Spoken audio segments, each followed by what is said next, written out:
Two worlds, bound by a single crystal. A world where magic has not been seen for thousands of years. Another filled with mystical people and mythical creatures.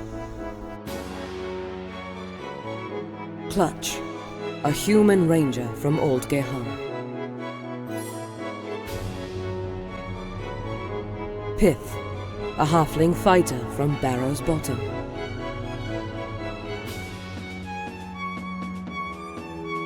Chaplain, a human cleric from Tyrea Visor. And Pupukix, a satyr from the great forest of Feywild.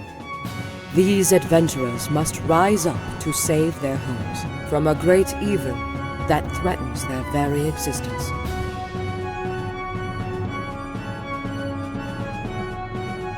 Welcome to Fractured Worlds.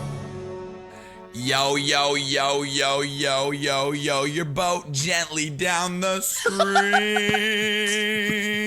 Merrily, merrily, merrily, merrily.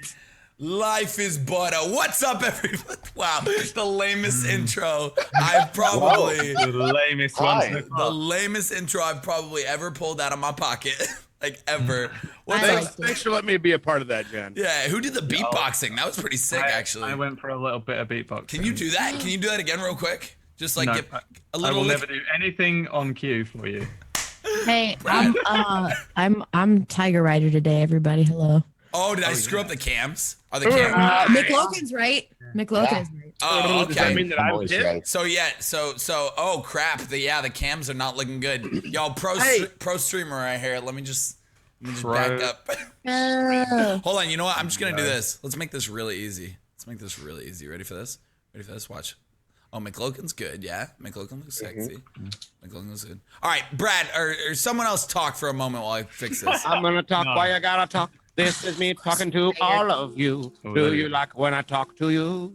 Ooh, that music. Music, yeah. I was like, where is that? I have a couple of new tracks. Ooh, Couple new tracks. Seductive in my ear. Couple new tracks. Oh wow. dropping that hot fire. Nice beard, Yeah. Elspeth. Well, thank you. Aye, Couple boy. of bits of music. Oi!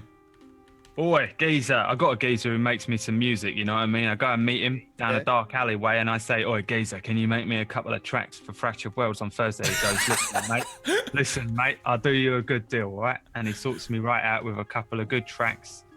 Do a bit of Big trading, geezer? you know what I mean? We don't use money, we trade items for music. But What he's are a geezer. What are you We're on the saying? trade. Hey, this We're on track the is trade. sick though. This is really nice. Yeah, it's a nice one. It's like called very. Dawn. It's called Dawn. Yes, It should I be have called Dawn Chill and as Dusk. fuck, dude. No, that's awesome. Welcome to Fracture World, guys. This is a weekly Dungeons and Dragons show that we do here. It's a lot of fun. We are on week 11. Last week we got absolutely hammered. We played our first drunk Fractured Worlds. We're gonna try and do that every 10 weeks. I think that's just, I don't know. I think that's a fun little thing. Yeah, I'll but definitely be able to do that. That doesn't constrict me in any way. but I think thank you guys for coming out. Obviously, we love you very much, and we're gonna jump right into the show. It's not like a normal stream where I can be interactive. We can all be interactive with chat, but we do see what you're saying. We are in chat as well, but we are very into the world of Dungeons and Dragons. Right now. Go talk to my love Hannah. I didn't fuck a hag. I did, but Also, you definitely did fuck a hag. How about this? Right, first of all, I need to know if anybody in the stream, including chat, has tweeted this so that I can retweet it, because I do not write my own tweets, okay? I'm DM. I don't write my own tweets. wait, tweeted what? This stream is happening. So Oh that I can- yeah, I didn't do that. Oh, I didn't do that either. I tweeted. Hey, come in. No one knows. You did it? We're doing hey. And I guess, shall I do a little wrap up? Not a wrap up. Yeah, do but- what happened last week. I'll give like a little. What I want to do is give a little rundown of everything that's happened. That's great. Hey, this is gonna catch Because- anyone who's new here. This will catch you up. It's like a little. We've. I'll do a very quick overview, but we're at a point I think where it's worth doing that because I have essentially ended my version of book 1. You came to the end of a certain point, and I thought, I might give it a quick wrap up. So essentially what happened previously on the entirety of Fractured Worlds. Worlds. I don't even know how to wrap this up in like a short way. So there was a group of people. They were separate. There was 4 separate people, and they living their separate lives on 2 completely separate worlds. And they were drawn together. 2 people from a very human-based world. Just humans alone. Think Game of Thrones, kind of medieval European world. That's where they were from. And then 2 from a very mythical land, very Lord of the Ringsy, very fantasy world. Think elves, dwarves, halflings, and satyr, which are little goat type, half goat people. They were drawn to this place where there was this huge kind of very, very large, giantish kind of looking person who appeared to be dying. He did actually die, and he gave them each, he gave them a crystal which had actually been shattered in 2. He said the world was ending and they needed to save it. They were the keepers now. And then he disappeared forever. They have been since then traveling around trying to find out anything, really. Find out some information, try and work out a way that they can end, prevent the end of the worlds. As the worlds appear to be like combining and colliding, and there are these rips that are opening up, things are coming through them. It seems that they both seem to be able to you could go through these rips and go to the other side, but also other things are coming out of them as well, like monstrous abyssal demons, undead type creatures. And the group set out, they did a very good job of finding out the information that they needed. They went to a place called the Rooms of Knowledge, which essentially answered a lot of their questions. I'm not going to go over that, but there's an episode which is just 4 hours of just me answering all the the most knowledgeable episode in the history of D&D. Like, we went into the Rooms of Knowledge. Yeah. They actually found out that a lot of what they had been doing, they had been being led to this place by their villain, the adversary, who had been opening these little shadow doors himself to try and sort of draw them towards them. And that's actually what you'd been doing. I don't think you even realized it, but you'd been following a trail that he had set, like breadcrumbs, and he wanted you to collect an item for him.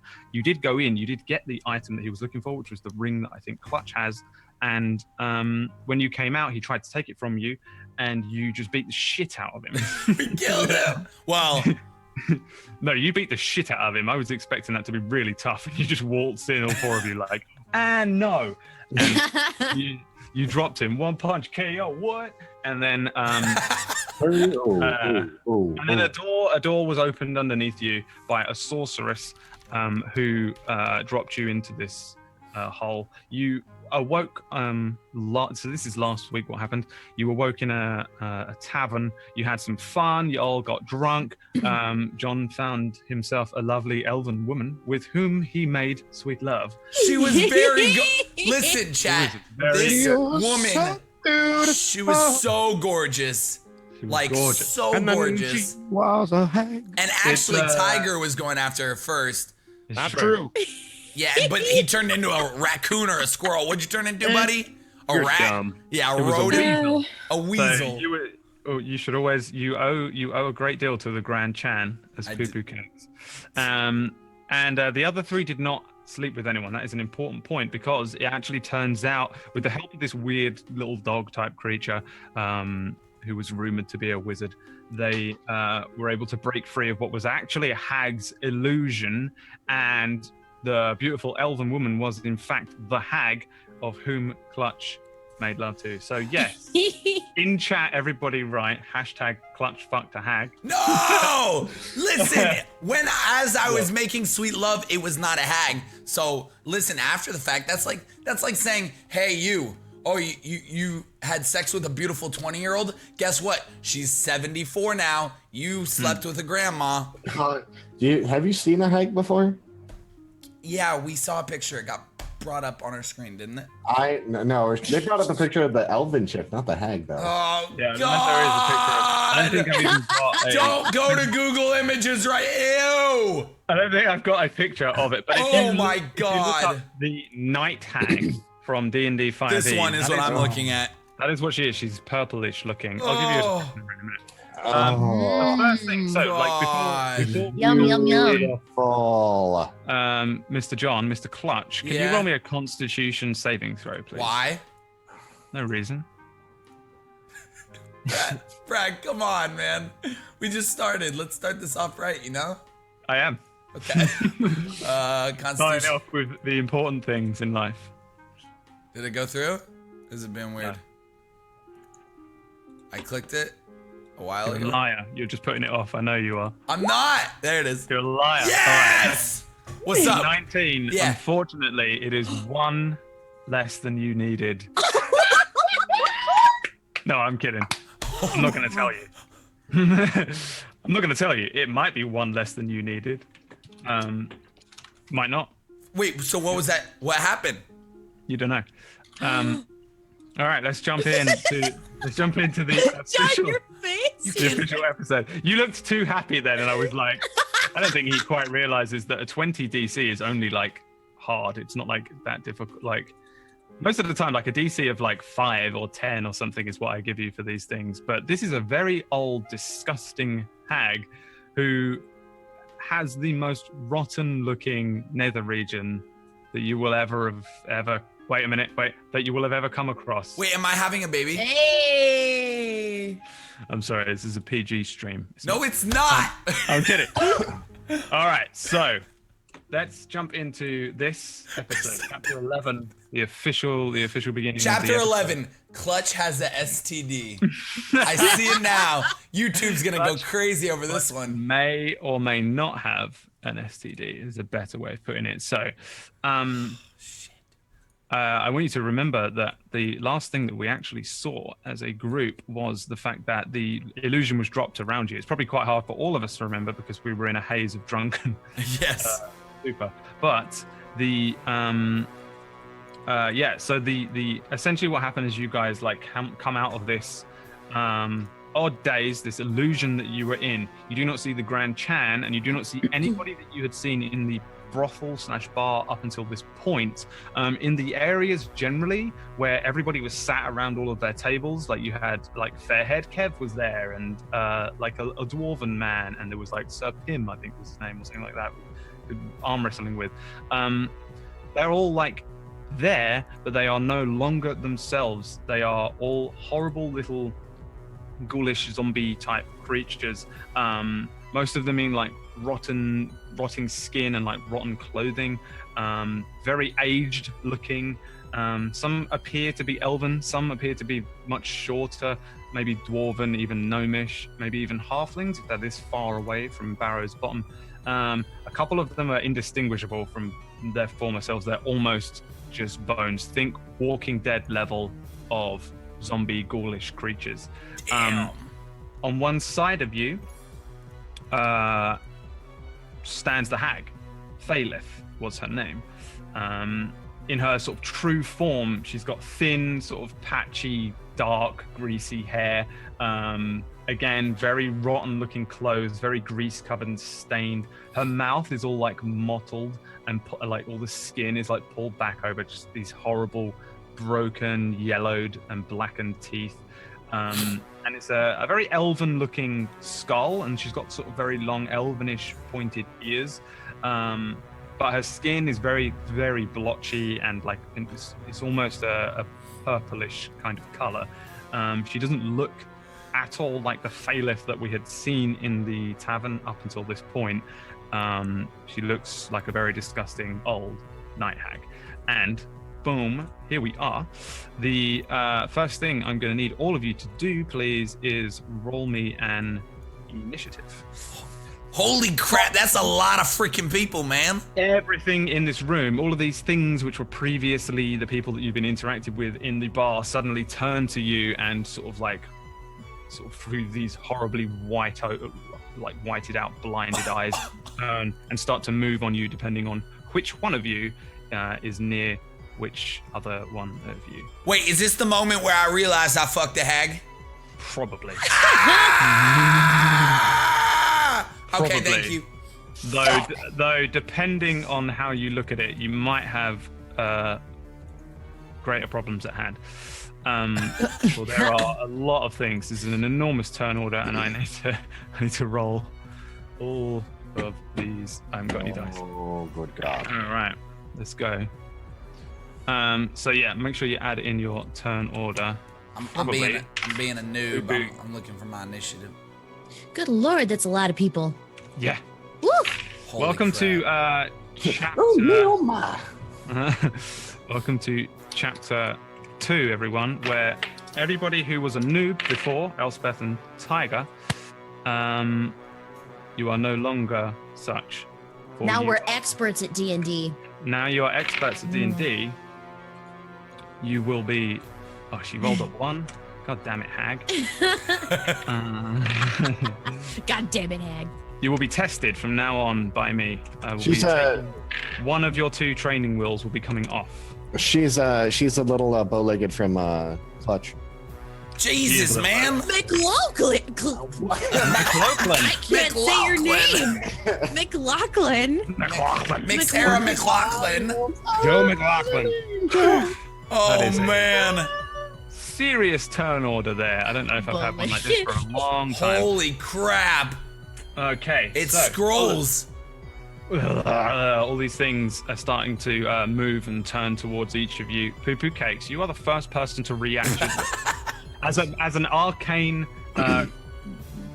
in intellect, you are the first to come out of this illusion. You're not only an illusionist yourself, you are also probably the only real magic caster here, because Clutch and Chaplin are very new to their magic, whereas you are not. Yeah, and so you are able to react first as you come out of this daze. The hag doesn't 100% look like she understands what's going on yet, though it seems like she's starting to come around to the idea that possibly you guys have snapped out of this illusion of hers. But at the moment, she doesn't seem like she's too sure. God, all the people. The first thing I'd like to do is I'm going to cast mage armor on myself. That's the first thing I'm going to do. So we're going to do that real quick and get that done with, so that I use one by 4. So let me quickly check your sheet, because you actually got a dex improvement in the last sort of real episode that we did. So your armor class is 10 or 13 with mage armor. So if I put that in there for you,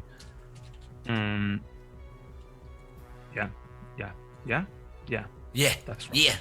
Yeah. It's Yeah. 13 plus your dex. I'm learning all the spells, okay? I've only been DMing a little while. 13 plus your dex modifier. There you go. I was right. Now, always trust your instincts, kids. So what's that mean? That means I have just 13, right? So you have 13 AC with mage armor on, Okay, 10 cool. without. So you have 13. So you've essentially created this mage armor around yourself. It's a sonic ball, right? Yep. Yeah. And I'm also going to move, and as I'm moving, I'm going to be screaming as soon as I can figure out how far I can run. You can run like 35 feet. What? And I just don't say anything else. I just don't know what's going on. I just get the out.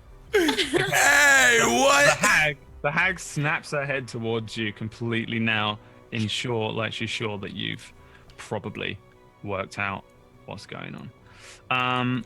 Next turn, there is a ghoul creature type thing which runs, my god, this is going to be awful, runs at Or great. here. And this little horrible creature swings an arm, and as Pith comes out of this daze herself, she just stumbles out of the way, and this thing's very slow to move. Just swipes at you and misses.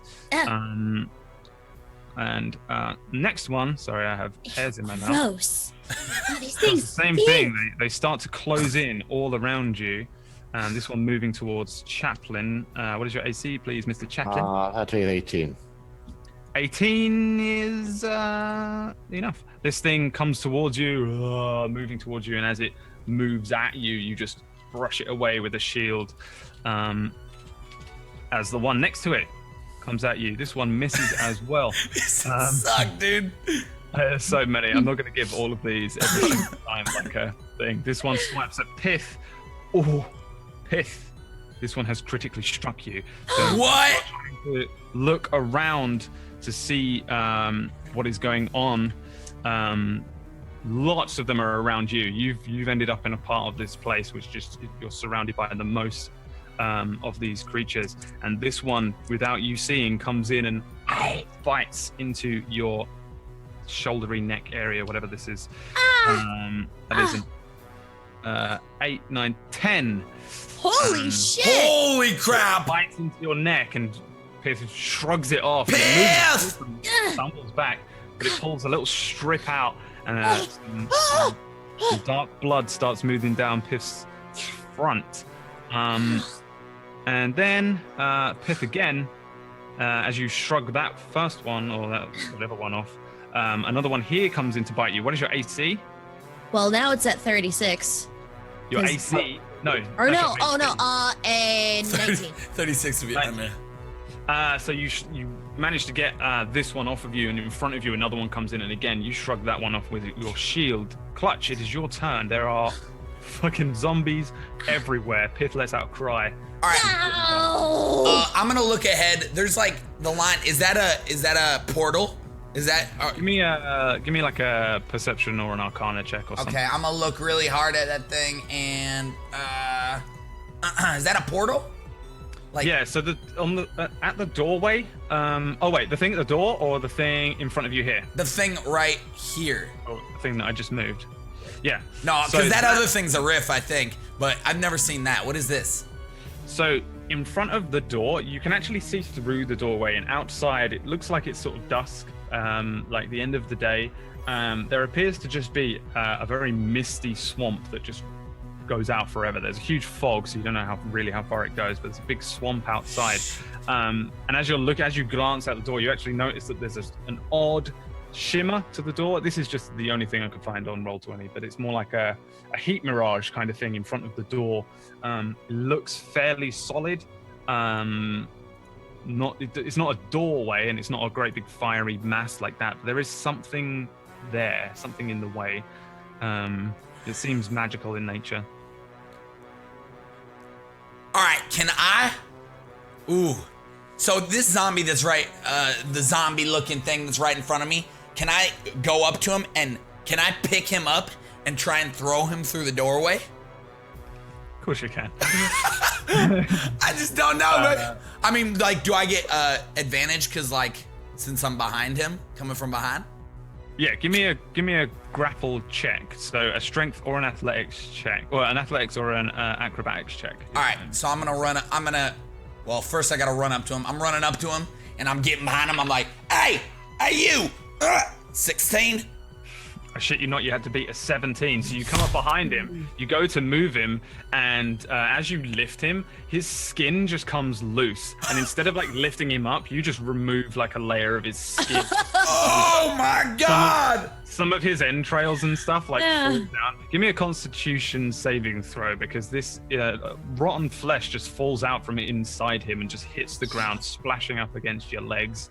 And there's just a terrible stench that hits you.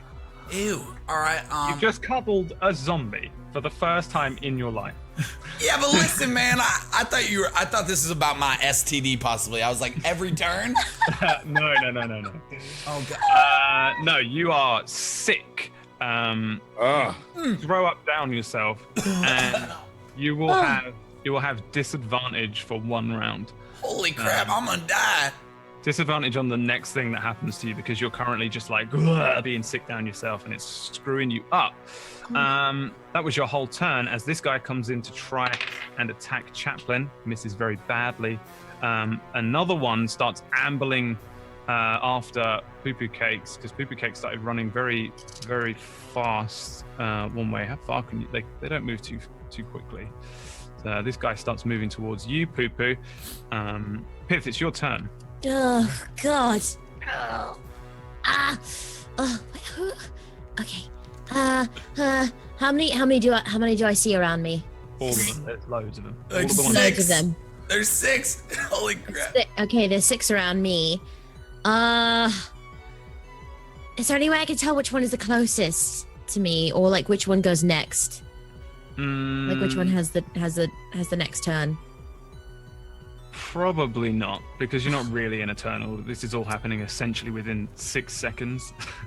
So generally, no. But if you hover over the turn order, you can slightly metagame, since I'm okay with some light metagaming.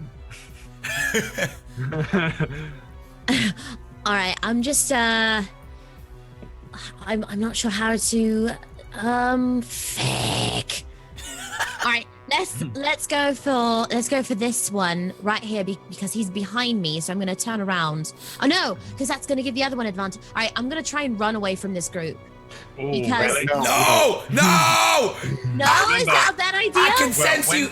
Yeah, and when you leave the threat range of one near you, it will get a free attack on you, basically, using that's its reaction. 6 attacks. You go down so quick. If you run away from if you run past these ones, these two, this one would even get an attack on you if you run, because you'll run into its threat range and then run out. So okay. there's like, it's a fucking dangerous way. Oh god. All right, let's do this one right here in the green. He's gonna get stuck like a pig. This guy? This guy right there. Actually, I'm gonna use my great sword. I'm gonna use Oblivion. So you heft up this huge I heft up this huge great sword, and I'm just gonna go for this guy, even though my shoulder's hurting really badly. Let's see if I can't wield this. You swing this thing. So this is the huge sword that you managed to pick up from the adversary's off of his body. He threw it away, and it's got like a huge purple glow to it. And as you swing it through the air, this glow follows around, and you can actually it's very anime, moves through. It hits. Can you roll me a D4 as well as your damage? D4. As well as my damage? Yes, please. Plus 16. Is that how I do that? You click on Oblivion for your damage. So 16 is a hit. Oh, got it. Okay, so there's that. Ooh! Oh my! Yo! Tell me what you want, what you really, really want. Damn! Unbelievably good. Mess with me, bruv. So just 1d4. 1d4, please. Okay, bam. All right. Right, so it's 18 on this guy. He gets fucking chopped into 1,000 bits, basically. You just slice him in half. This thing just falls apart to the ground. Let's see. Badass.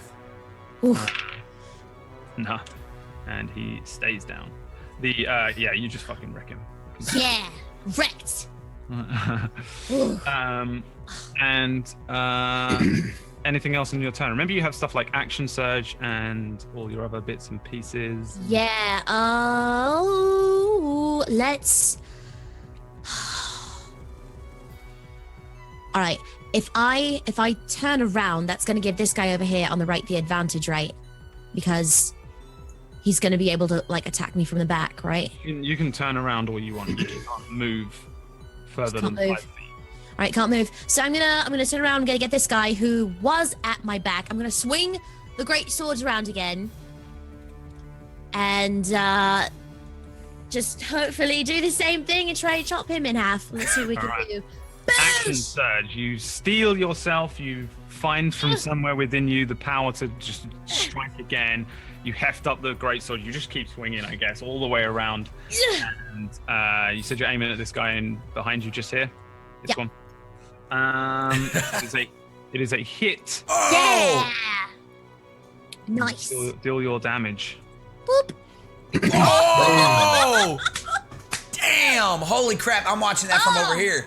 He's on fire today. Roll me a d4.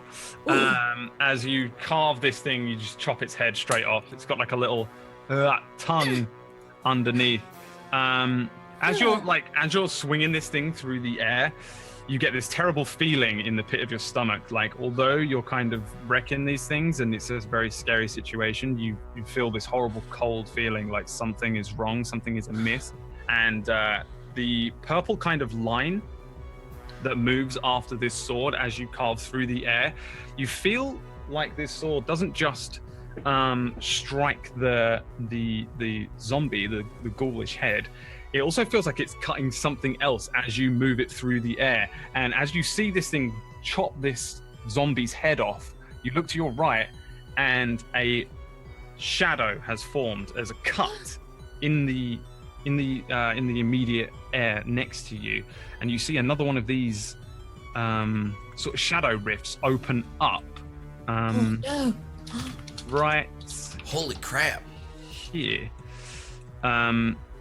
There's like a shake, an odd kind of shaking to the cavern for a second. There's like a rumbling noise, and then it settles. It's not huge, but you have opened another shadow rift. Oh no! The things that you have been trying to close. Oh no! Oh no! And I just immediately drop the sword and look at it like, oh, that's not good. That's not good at all. Guys! Yeah! I think I shouldn't use this sword anymore. Yeah, I want to do that. This is probably a bad idea to touch this thing. It's probably a worse idea for us to let these zombies kill us. Yeah, not good. That was really bad. Sorry. Zombies continue to move in around you, even though this shadow is. So now it's slowly starting to open like this. It's taking a little bit longer than 6 seconds. So per round, it's only opening a couple of inches, but it's starting to move open. Each of these like shadow door things are about the same size as what I said before. They look like a normal human-sized door kind of thing. So it looks like it's stretching and opening to that size. Maybe there is another one behind it, just in the middle of the. There's two of them. Yeah, there's two. Yeah, you guys will have seen the one. I didn't mention it. I'm sorry. There is one in this cave already, just open, sitting there. And then you've just opened this fresh one next to you. A couple of these zombies move in towards you. They swipe at you, but you miss as they miss as you drop your sword. One of them runs in and attempts to swipe at Clutch, who deftly moves out of the way, even though he's covered in kind of horrific zombie gore. Yeah. Another one moves in to your side there. Oh, what is your AC, please? 15. 15. Yeah. This one comes in, and you just you feel, as you're moving out of the way of the one to your right, the one on your left slice across the side, deals 7 slash damage with a horrible, gnarly claw. This sort of woman who was possibly once a beautiful elf, who's just a ghoulish zombie, opens up a nasty cut on the sides there. This zombie Clutch, hang on! towards poo-poo cakes, and this one comes in for another swipe on Pith. So your AC was 18? 19. 19. Bear in mind, when you use the great sword, your AC goes down by 2. Are you serious? Because your Son of a bitch! 2 of your AC comes from holding a shield, which takes 1 of your hands. Wow. When you have Terrathorn in one hand and the shield in the other, your AC is +2. If you take the great sword, it takes 2 of your hands. So essentially, Terrathorn is sheathed, and your shield will be on your back or wherever you keep it, or just on the ground. And so your AC will drop because you don't have the advantage of the shield, but you have way more attack power. I am so sorry I ever abandoned you, Terrathorn. I'm so sorry. So sorry. Made a mistake. One of these things comes in. I mean, you can have hefted up your shield on your last turn. As you drop the sword, you probably would have taken the shield up. It doesn't matter. Either way, this thing's going to miss you because it rolled a 12. Okay, good. Yeah. The one which has all of its entrails on the ground at Clutch's feet still turns around, even though it's sort of like most of its guts and innards are around it. And it attempts to... I was joking. It does so. This one's going to deal another 7 to you. So this thing turns around, and you've been scratched on one side, and this one comes in and bites you. And rips a strip out of one of your precious arching arms. We gotta run! And that's another 7 HP. Chaplain, you are surrounded by 3 of them. I hold my hammer and I go, Saloon, get these creatures away from me, and I fucking bring it up and go, Thunderway. Oh, wow. Nice. Yeah, do it. I presume it's strength checks or con checks. Constitution 14. On 14, 2 15s, 3 15s. I shit you not. What? Hold Yeah. on. Let 3 me see. Let me read the thing on it. All 3 of them? Yeah, I'm so sorry. Fucking Jesus. I feel bad now because I said I'm going to take one of the training wheels off, and it feels, because they've been rolling so well, it feels like I've gone, all training wheels are off. This is the last episode. You You're gonna So screwed. Good job. They just take half damage. Half damage. All right, Yeah. so And 12. then, so 6. I'll take all 3 of those guys take 6 damage. So they all take 6 damage, but they're not pushed? No. Okay. So that is, I can't do maths, which is really going to help me out tonight. Okay, so you do this on, how does this look? Have you done Thunderwave yet? I did, and I put out a bunch of fires. with Oh, the yeah. spirit goblins. So it is just basically, what it looks like is that I'm just bringing my hammer up and slamming it on the ground, and it looks just like thunder. Like you can see the shockwaves come out from my hammer, and then just it's like these guys are actually sitting there and not getting pushed at it, like they're resisting the shockwave.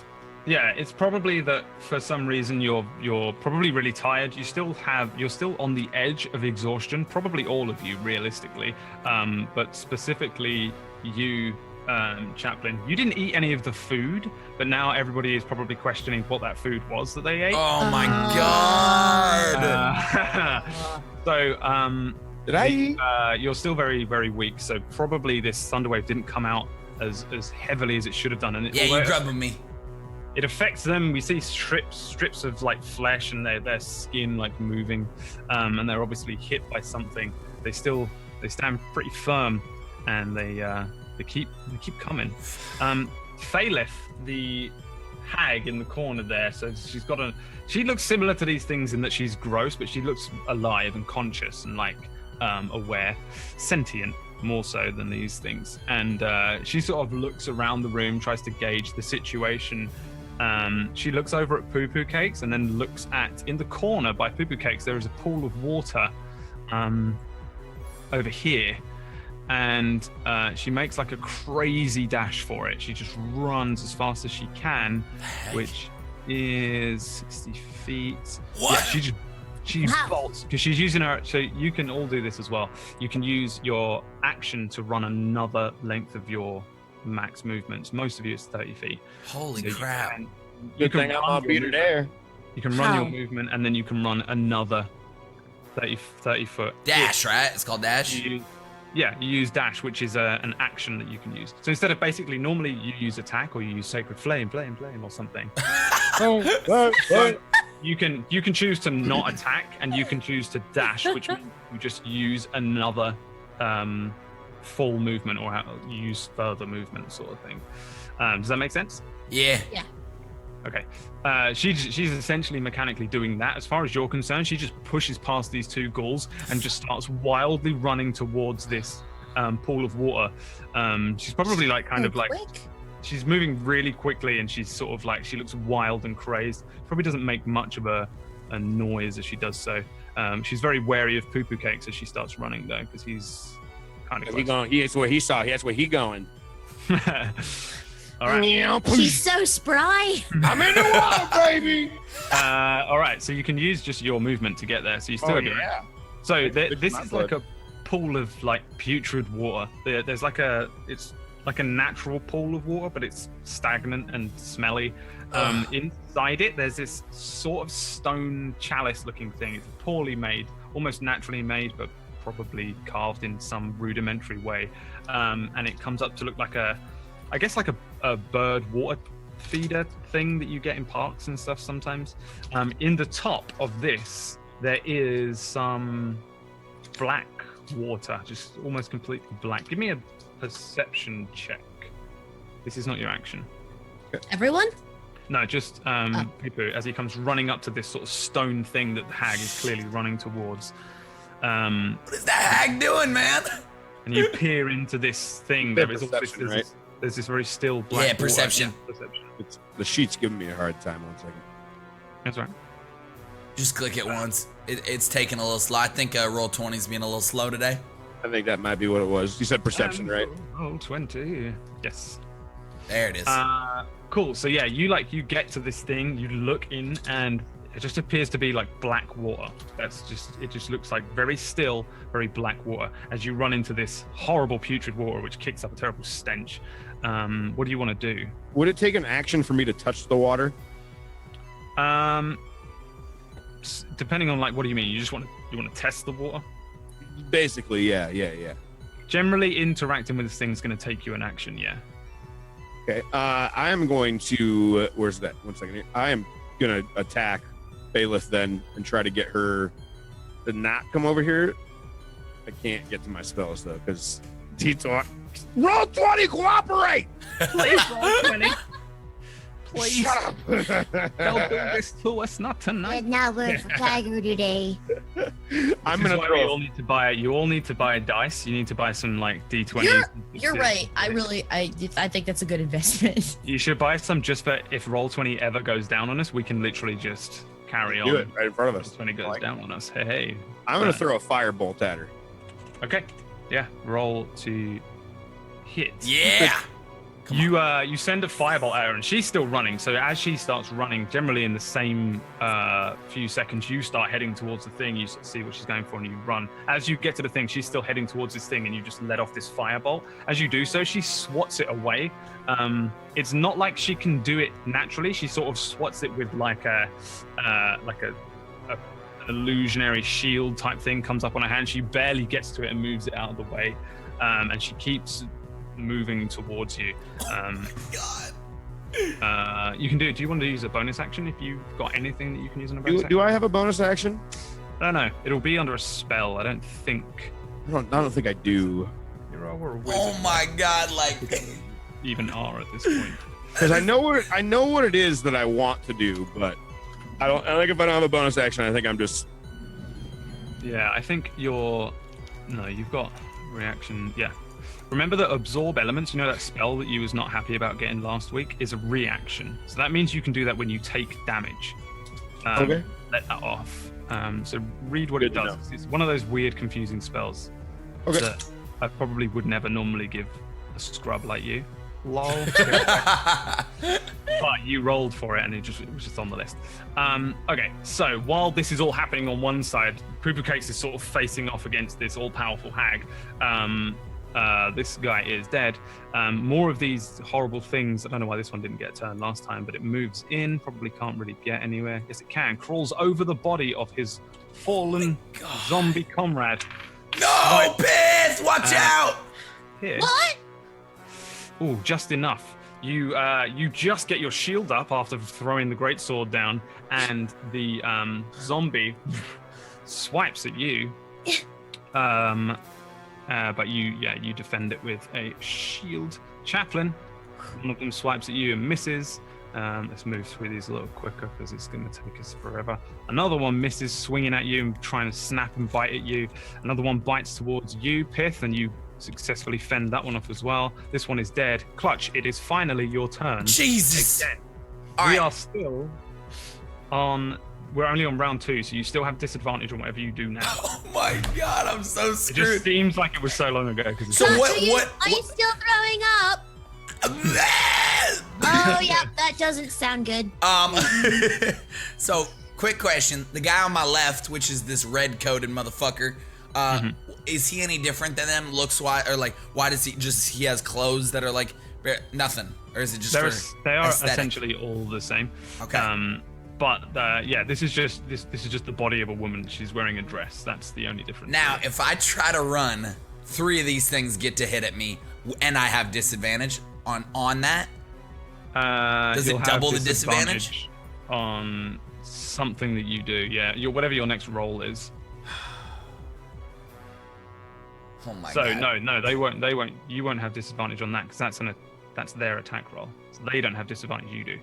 Next time you roll a dice, it'll be a disadvantage. Okay. They'll just get free. Yeah, screw that, man. The one right in front of me, I'm gonna pull out my short sword. My bow is tucked back away. I'll pull out my short sword. He's going melee? I'm going melee, man. He's going. There's nothing more I can do. I don't know how to even use it, so I'm gripping it all weird, and I just go for a skull stab with my well, it's a long sword, so No, I go for like just a chop of the head. I'm sure you do know how to use it. That's why you have proficiency. Yeah, for sure, Doug, for sure. There it is. I'm like, Boom. sure, What's up? Rangers, yeah. What's up, disadvantage? What's up, That's a longbow. disadvantage? That's a longbow. Oh shit! Goddamn. Hey, you swing with your short sword, and you do hit. With 8? feel free. 18. Oh no, you've got disadvantage. Yeah, well done. You should have accepted that. Yeah, no, you're like, I'm trying to be a good person, man. swinging and Poor John. swinging a miss.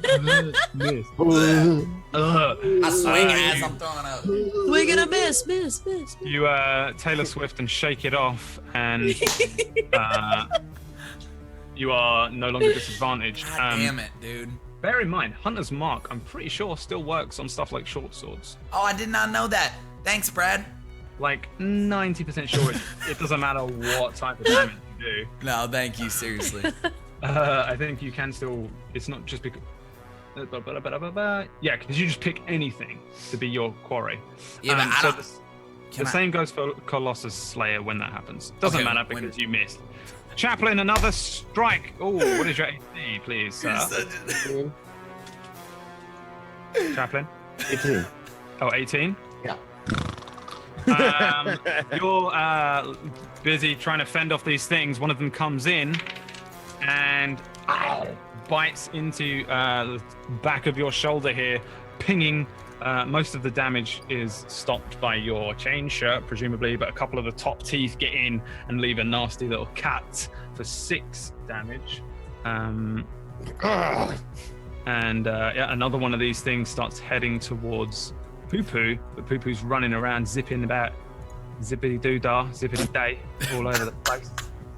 I don't know why I've gone so fucking cockney tonight. I don't either, man. It's... What's happening, mate? All right, Pith, it's your... Sorry, bro. Oh, thanks, bro. Appreciate Sorry, it, bro. bro. Sorry, bro. Bless up. What do you want to do? What do I want to do? What? How did this one move? What the fuck, Brad?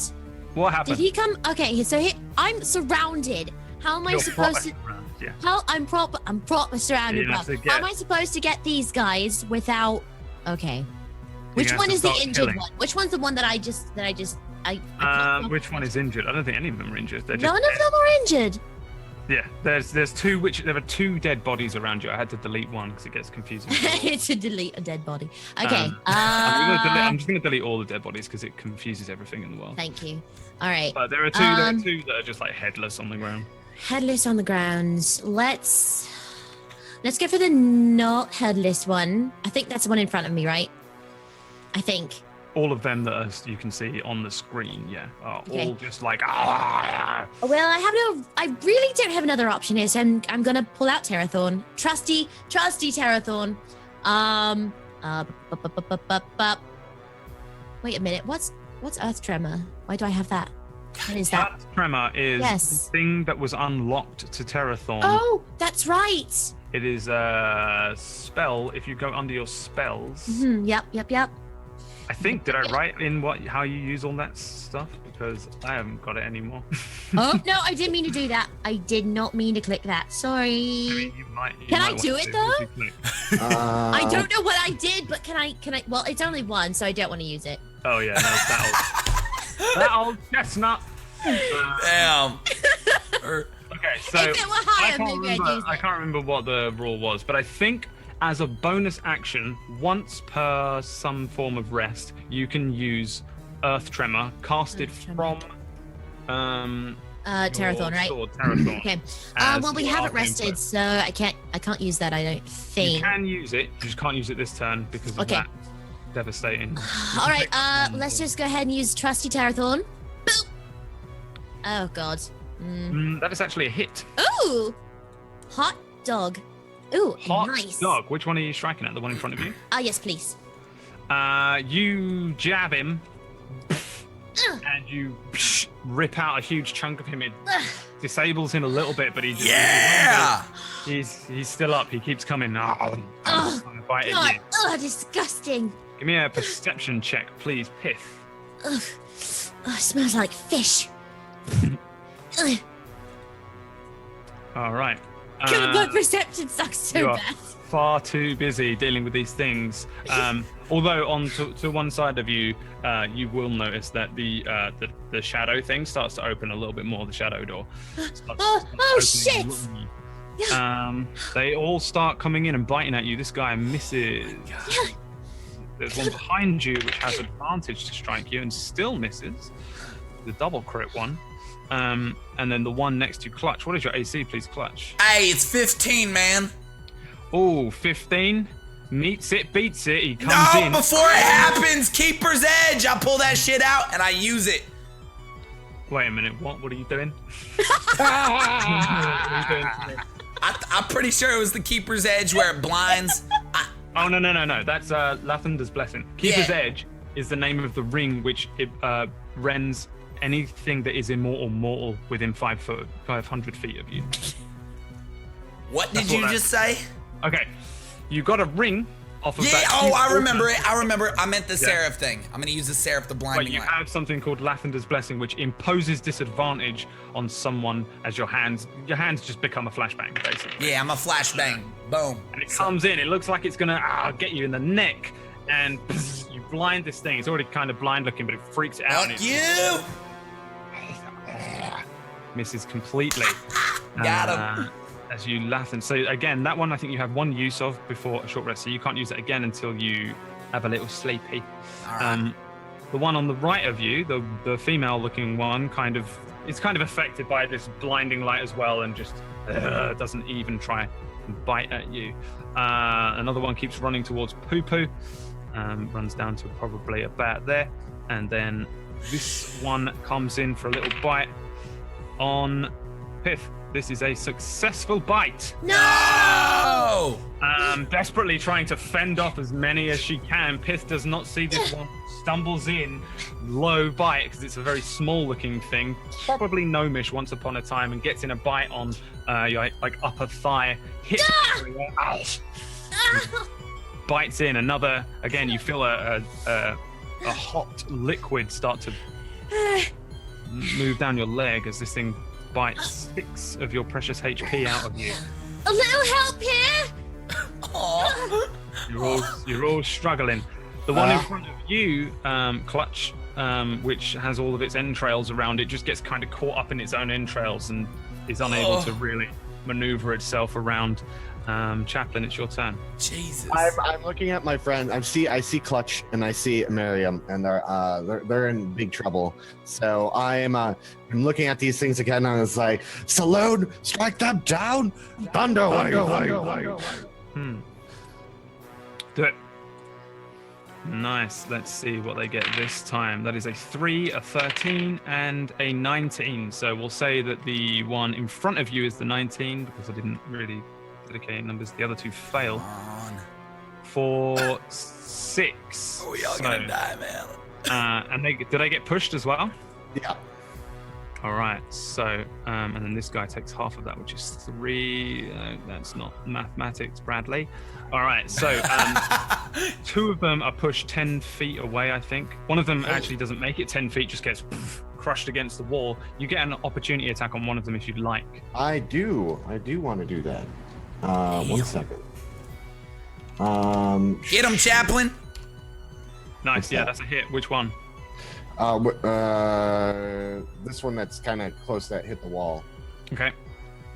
Bam. So as this one kind of gets flung back, Chaplain just swings this warhammer at it. Again, you must do devastating. What is it like? You have to sever the spine or cause enough damage to the head to kill it, and you crush its chest in, convinced that it will be dead. However, it looks up at you as it crumbles off of this wall, which has just been smashed hard into, and looks like it's still quite alive. Okay, wait. Yeah, I have a bonus. I'm reading real quick. Do it, baby. Do it. The distance of this is. And Clutch is over here. As much as Clutch is way more in trouble, so I'm like, Clutch. Yeah. Take the shield of faith. Oh. You see, like in front of you, it's like a shield that looks like it's made out of like the galaxy and like stars and stuff like that sits in front of you, and you have a +2 to your AC now. There we go. What is your AC now? 17 now. 1738. All right. Oh, are you dropping Fetty? Don't do that here. Don't do it. Okay. This is the wrong spot. All right, so while all this is happening, Phalith is hungrily looking towards this pool of water in front of her. However, Poo Poo Cakes is sort of guarding it. Let's see what this motherfucker can do. She runs into here. Don't do it. She gets right up to Oh damn! face. This thing is disgusting. She stinks. She's awful looking. She's about the same height as you. I think you're I'm about. not even scared. I'm just looking at it. And yeah, she comes running up. She's pretty scary, I guess, but yeah, she's not so scary that it's gonna freak you out too badly. And she screeches into your face, "Get away!" She brings up these horrible claws and she just wildly slices these nasty talon-looking hands in your face. Your shield of faith, nope, what is it? It's mage armor, does nothing to stop this horrible talon-like hand from slicing to you. It was 15 HP of damage. Brad, No fucking What did way. I do? What did I say? Oh, chat. Just drop it. 15. Oh, is it the 1738, man. I told you. Oh, Okay. All right. Quick question, just for my good measure. This is not any kind of elemental damage, is it? no, unfortunately. No, not at all. Great. Well, I'm down, guys. You're down? Yep. That was exactly. I have 15 health. And Boo-boo! So, yeah, we see this sort of horrible creature scream, "Get away," and then just slice across Poo Poo Cake's chest. It opens up a terrible wound, and Poo Poo Cake just falls. It actually falls into this putrid water. Roll me a 1d2. Please. If you roll a 1, you are face down. Oh, no. Okay, how do Roll I a 2, baby. 1d2. I don't have a 1d2. /R. Oh, Space yeah. 1d2. Please, a 2. Yes! So he Oh, falls backwards and lands face up. oh. I've never been so Water scared in my The D&D water is career. fetid, but it's not drowning you. You're not. My head's like floating. Oh. The hag takes a quick moment to pop her head over the side of this water thing, this chalice type thing. Roll me a death saving throw, please, Poo Poo Kate. I haven't had to roll one of these yet, I don't think. Just get above, what is it, 9? Where's it at even? Is it actually like a death saving throw on here? 1d20? Yeah, there is a death. It's just a d20, but there is a thing which says death saving throw if you want to make it more dramatic. Oh, let's do this. D20 10, that is a make, one make. So on your sheet, actually, you can tally this if That's you good. can't remember it, but you probably will. There is a little thing which says successes and failures. Right in the center of your main page. Underneath it also says death saves, which is the button that you can click just for the record for the future. Doesn't matter. Not a big deal. So yeah, Poo Poo falls backwards, and as this happens, one of these things strikes at Pith and misses. Another strikes at Chaplain, the one in front of you, and misses. This one moves in, comes running in as fast as it can, attempts to bite at Chaplain and misses again. And then before Clutch takes his turn, Pith, your AC is 19? Yeah. This one almost gets in, and you just flat it away with a shield. As Clutch, you are free to do something. Yeah, something quick. So I'm gonna see if that ring actually does anything that I do have. I'm gonna take it out of my pocket and just put it on real quick, look around. Anything change? No. No, because that's big old things, right? Like the big, okay, cool. It essentially works on gods. Gods, yeah, that's what I thought. Just trying it out. Just, trying to be clutch. All right, so I'm pretty low. So I'm gonna look at myself and get like oddly emotional for a moment, because I'm losing health pretty quick. I really appreciated that shield, and I'm just gonna get sad. You're gonna see like a little tear swell. Bitch. Shut up, give me a moment. And I'm gonna be like, heal me! Oh my God.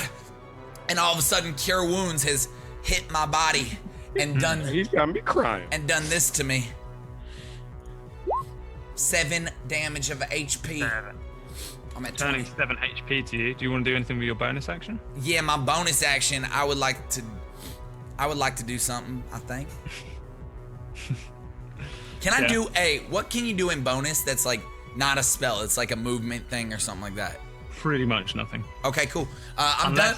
Unless you have a thing that says this is a bonus action. If you don't have anything that says this is a bonus action, you don't have a bonus action, basically. Okay. It's one of the easier ways. I don't know why I thought I could use my spell and then attack. That was very stupid of me then, huh? Yeah, you can put Hunter's Mark on something, but remember it's a concentration spell. I have to stay on that target. No, you can move it on your bonus action. I think if it dies, you can move it. Concentration means that if you're concentrating on a spell and you take any damage or something insane happens, then you have to do a Constitution saving throw to maintain concentrating. So you're always got a little bit of your brain holding that spell up while you do other things.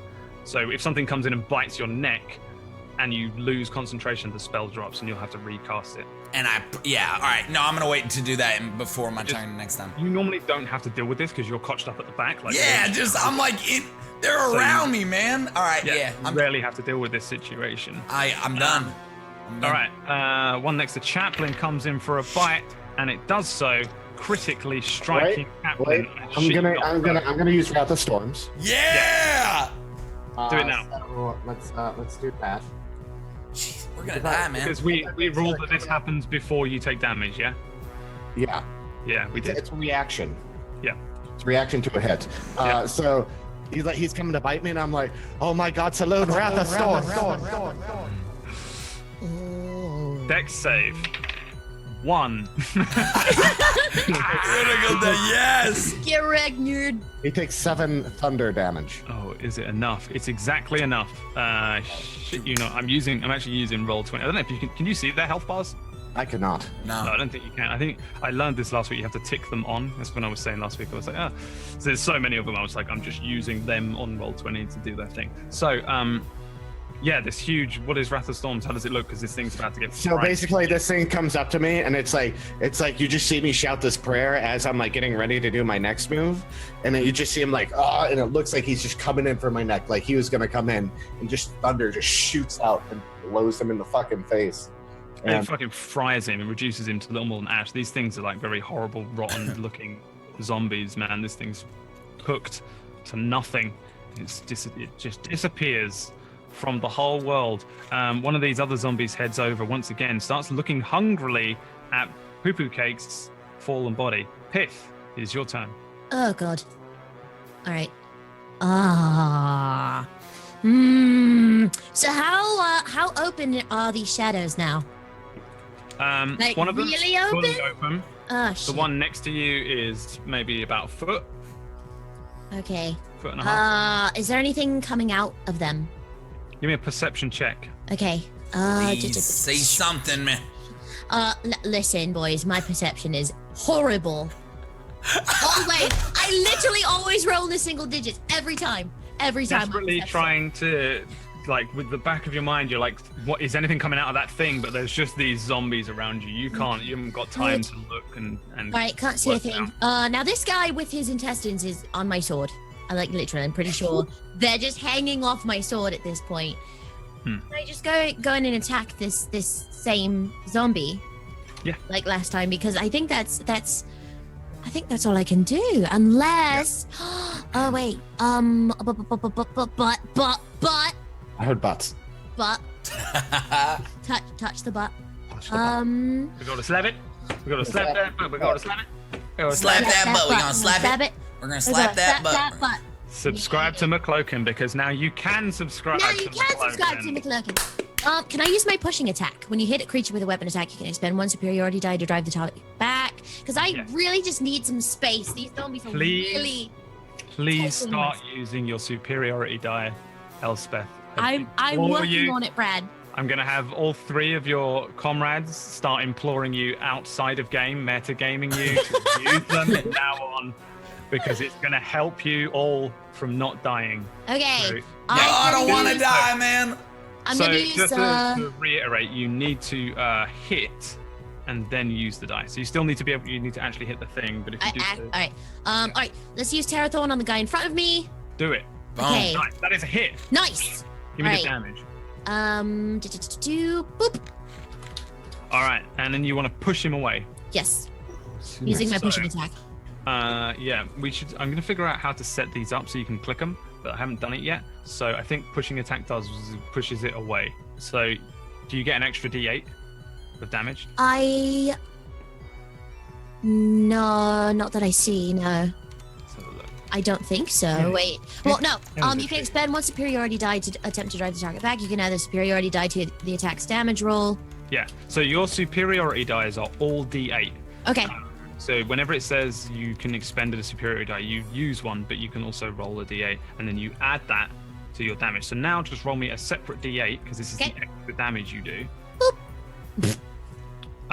That's actually the exact amount you need to kill this thing. Yeah! So What's although you up? do successfully push it out of the way, it also you just slice this thing so hard it's just flung backwards, and it strikes the ground in like 6 pieces. Amazing.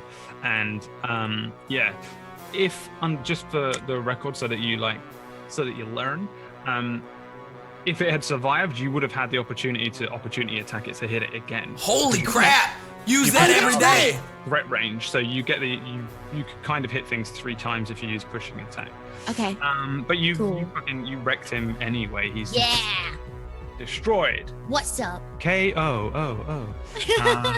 The shadow next to you grows a little more. It's on the turn order now because it's growing. Oh, God. It continues to stretch and open up. The little creature right next to that shadow there swipes and misses at you. Pith. This one behind you has advantage, still misses. He's fucking shit. One next to Clutch misses. Yeah. And the other one next to Clutch misses with a 3. Because they suck. I've just rolled a 1, 2, and then a 3, which was weird. Thank goodness you're not playing CeeLo, man. That would be bad. Yeah, CeeLo. I know what that is. And then that moves. One of these runs towards, lumbers towards Poo Poo Cake's body, and then this one comes in 17, which is not good enough to strike at Pith. Lastly, another one misses. Wow, all misses. Fucking hell. Yeah, we're gonna stay alive for one more round. Good round, boys. Good you round. Are not. God damn it, I'm gonna fucking kill you all. You hear me? I made that promise at the start of the stream. I didn't. All right, Chaplain, it is your turn. There's lots of these things. They're moving around and they're all swiping and missing. You guys are acclimatized to this. I have things going on. I already had a plan after that dude tried to bite me. I'm the one in the green dress above me. I'm looking at her and I'm like, Saloon, burn her with my sacred flame. I still love it. 10 on my deck save. What does it have to be? It's not going to be high enough, is it? 14. 12 damage. Damage. Yeah, this thing gets fucking wrecked. It has 6 in the face. Let's go. And you sacred flame her into just basically nothing. Also, as you sacred flame this one, you see a dwarven woman in full beauty appear before you. A bit like when you killed the Banshee, there's like a very short, brief after image as this sacred flame, this divine fire, purges the body but frees the spirit and returns it to the Everflow. And then she is gone. She's kind of smiling at you. She's happy. She likes you. She loves you. Please continue. I love that I freed her. Okay, so I am going to take an opportunity attack against me. That one right there in front of me.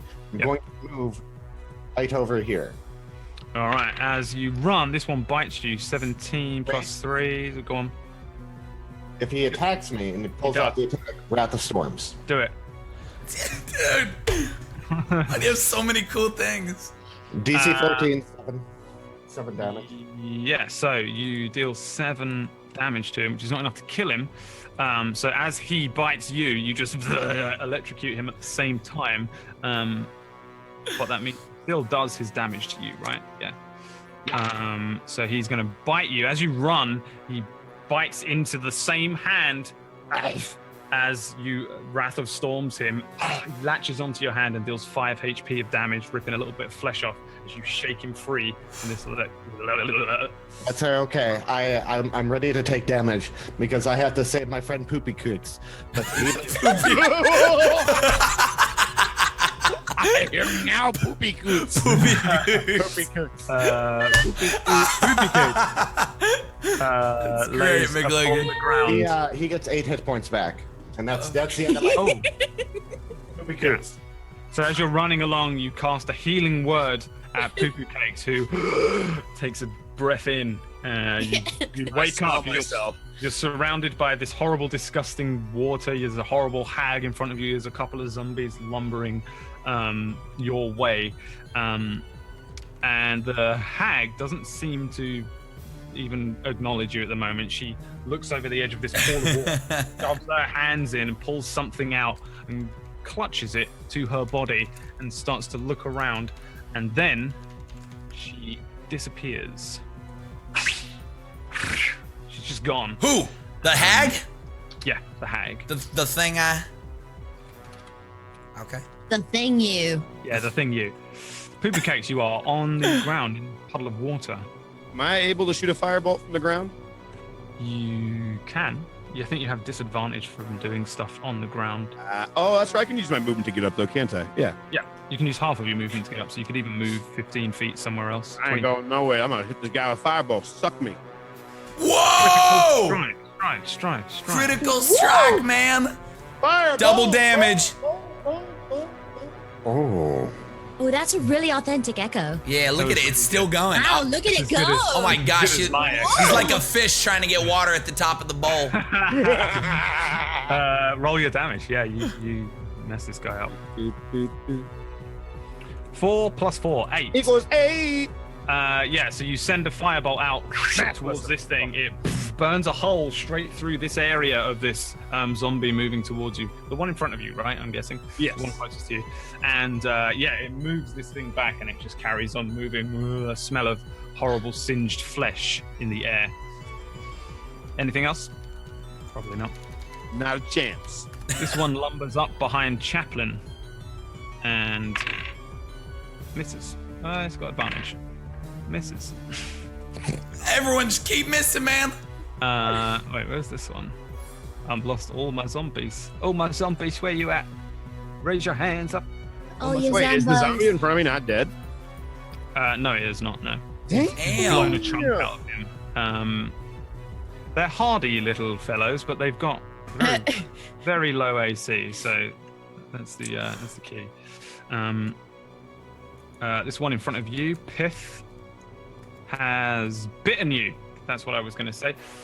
This thing just in front of you, you're still trying to deal with these things. There's one just in front of you that comes in, bites at you. It doesn't bite you too hard, dealing 3 HP's worth of damage. Maybe you get an arm away and it just scrapes its teeth down you, but you still have a lot of various holes. Clutch. Yes, I've got a lot of holes.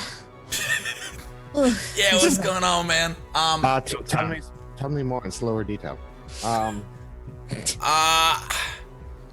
I'm still surrounded by zombies. All right, so the one in front of me, I'm gonna look at it dead in the eyes, and I'm gonna say, I choose you. and I'm gonna choose it with my Hunter's Mark. This is the one I'm gonna kill.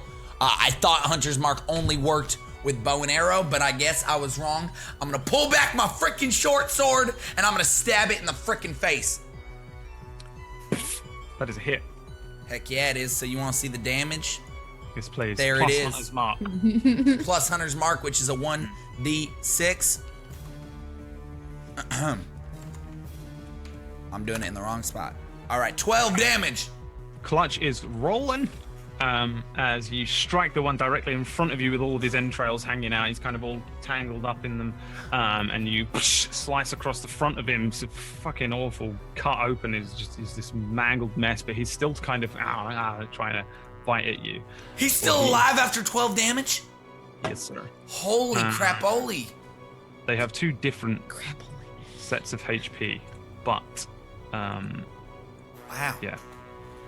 This one lumbers once again towards. No, this one's going to see Chaplin actually, because Chaplin's running across, firing fucking things. This guy's going to see Chaplin and try and bar his passage. He lumbers in and bites at Chaplin, rolling a 6, which is a miss. Pith. Yes. Surrounded by zombies, yo. Again, God, I can't kill anyone. Just keep nibbling at me. Well. Just beatbox. Beatbox your way through it, Pith. Let's just go in and see what we can do with this. With this right here, I'm gonna swing Terrathorn, but I'm gonna. Ooh, I've got a really good idea. Can I like swing it around? Can I hit multiple things, or can I just do one? No, you can only hit one. So I kind of like do a thing, Brad, where I do like a 360, just whoosh. Like a Smash If you want to do Brothers. an area of attack, you actually have a spell that is attached to this sword that does a big AoE attack. But, I mean, I'm just saying. Out of nowhere. But, so the way this works realistically is that you could drop your shield. Do you have like a dagger or a little sword or anything? I do not. No, I don't have a short sword or anything like that. If you have a weapon which has the light property, it means that you can use that in your offhand. So you could swing your Terrathorn at one thing and then do an offhand strike. Yeah, no. But that I have a dinosaur tooth, but I don't think that would do anything. Yeah. And you could mechanically, if you do anything where you hit twice, you could say that you slice through, but technically you can't, and it would be OP as shit for me to like. You can just do that. Fireballs rain from the sky and down to you because you've asked for it. So. Oh man. All right, let's go ahead and I'm gonna get this guy to my left here. I'm just gonna go, boop, and I'm gonna get you with Terrathorn. I'm gonna attempt to stab it, in the heart area. Although at this point, I'm not sure Pith really knows if they're alive. I think she knows they're dead. But if there's something like heart, I want to get it in that general vicinity. So do it. Ooh! Oh damn! Ooh! So close. Oh, hello. Definitely Oh hit. shit! But although you strike at this thing's heart and you do successfully jab it in the heart, and then you do pull the heart out, the heart isn't beating, and it's still snapping and biting at you like a terrapin. Disgusting. Would you like to use one of your little attack things or a bonus action? Oh, I can do that every turn?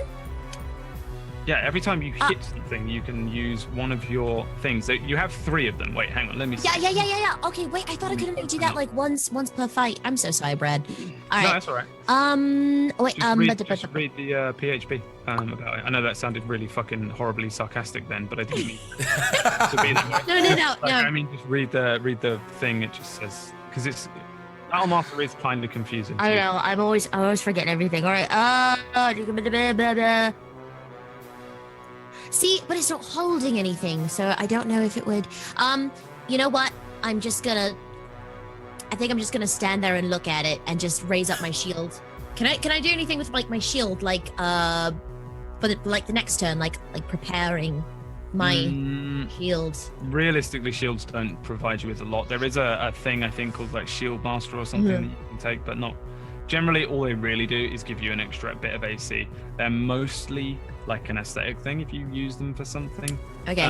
I would implore you to use your things. Dude, this is like the most epic things. battle we've All right. had.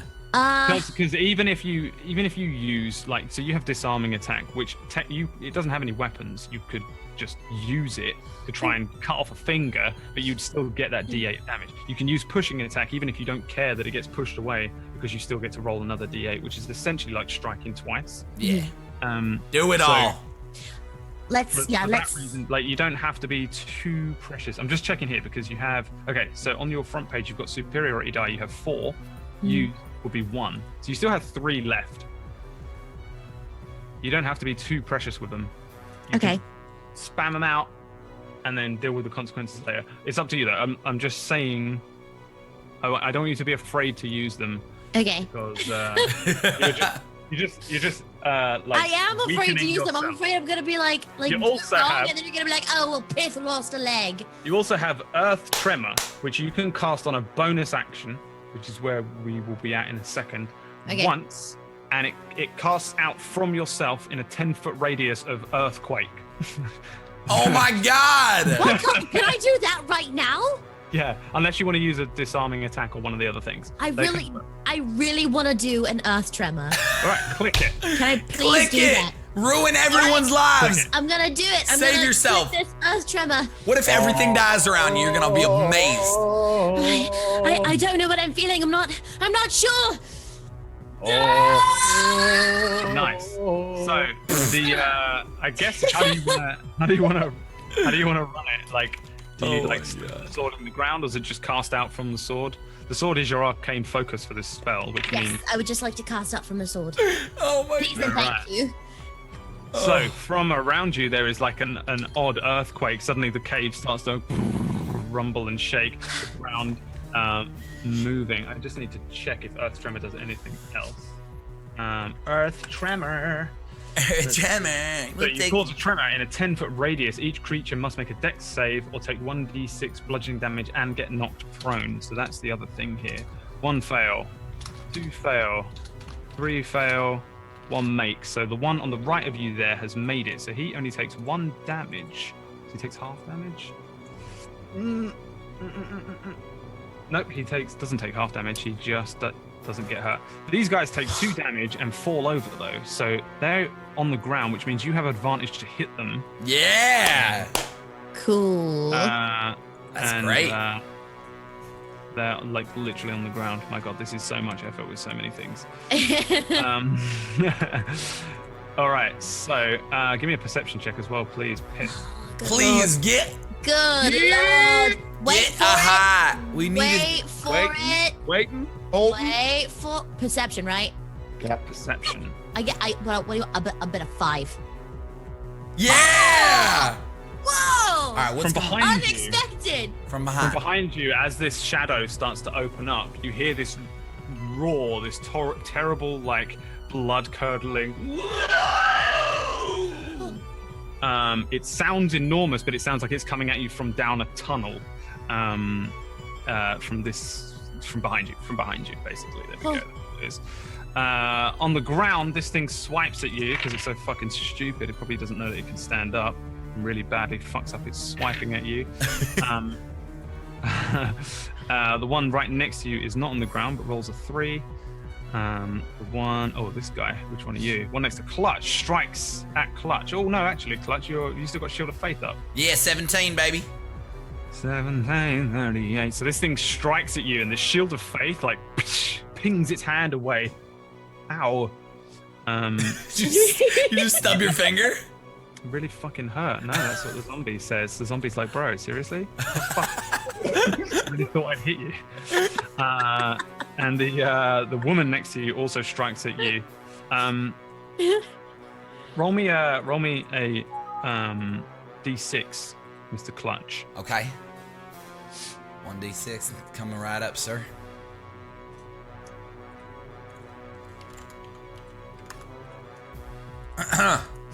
She like reaches towards you as you swing at the one that was in front of you and chops off her own hand. Because she rolled a 1 there. Yes. Which one is that? That's the one right in front of me? No, the sort of womanly one in the dress next to you. Just Okay. completely screws up trying to get at you. Poo-poo Cake's in front of you. This guy comes in. Finally, he's got a hole missing in his body. What is your AC? It's 13. You went down. Does it still hold? Yeah, I guess it does because it's not a concentration spell. Nice. So you just about avoid this thing coming in like biting at your little goat face. Oh my God, there are still so many of them. Can you guys please fucking kill these things? What I'm Fucking sorry. You made them so hard, man. fucking scrubs? I didn't make them hard. Wizards made them hard. Ooh. Oh, good on the wizards. This guy swipes at Pith from the ground and actually, with disadvantage, successfully scratches across one of your little halfling legs there, dealing 2 damage. God. That's smart. A little paper cut. And then lastly, the one in front of Clutch. Swing and a miss with a 2. Yeah. He's got all of his entrails again. Stinky, horrible, gross zombie. Chaplain, it is your turn. The one that tried to attack me from behind, I'm looking at him and I'm just pointing my hammer at him and I'm Sacred Flame. Sacred Flame. The one behind you or the one that's hurt? Oh, the one that's in front of me, the one to the left. This one? Yep. Okay, yeah. So Sacred Flame is a dex save, which is a fail. So that's a full 5. Is it enough? It is. Yeah! Go, baby. Exactly the amount. Do they look like they get affected a little bit more from my radiant damage since they're undead? I don't think they're not vulnerable. Okay.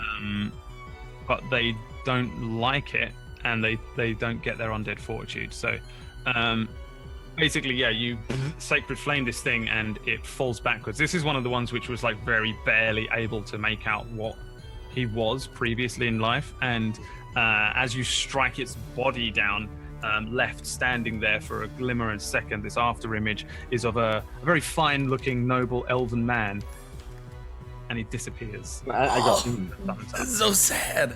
I'm just basically I gotta get the selection tool and I'm turning to my next next being I'm going to free. Do I have disadvantage since he's so close to me if I try to throw a firebolt at him, or does that matter with firebolt? Yeah, anything that says ranged, if you're within melee range, which is 5 foot, you'll have disadvantage to hit. Okay. So you'd be better off using something melee or just risking it with the I'm just gonna move. disadvantage. If you move, remember it'll be able to like. Oh, that's right. You can slap me with his dick. You have you have a stick. I'm gonna goat charge him. You have goat charge as well. I'm gonna goat charge the hell out of him. Ooh. Yeah. I want to know what that looks like. Yeah, tell me how it looks. Cause did I hit? Yeah. Amazingly, yeah. So, they have as this thing's coming over to me and I'm in the water and I'm still kind of like brushing off the crap that's from that water from the back of there, and I see him kind of coming. It's instinct. I just literally barrel down and I just take off running at him. I just right in the chest, right next to that hole I hit him in. All right. You strike. Do your damage. Oh, sorry. Nice 4. Girthy 4. I still don't think it's quite enough, but it hurts him as you buckle him, and I'll do is this isn't real, but this is gonna get. He's gonna fucking screw up. Yeah, you're gonna push him back out of the way.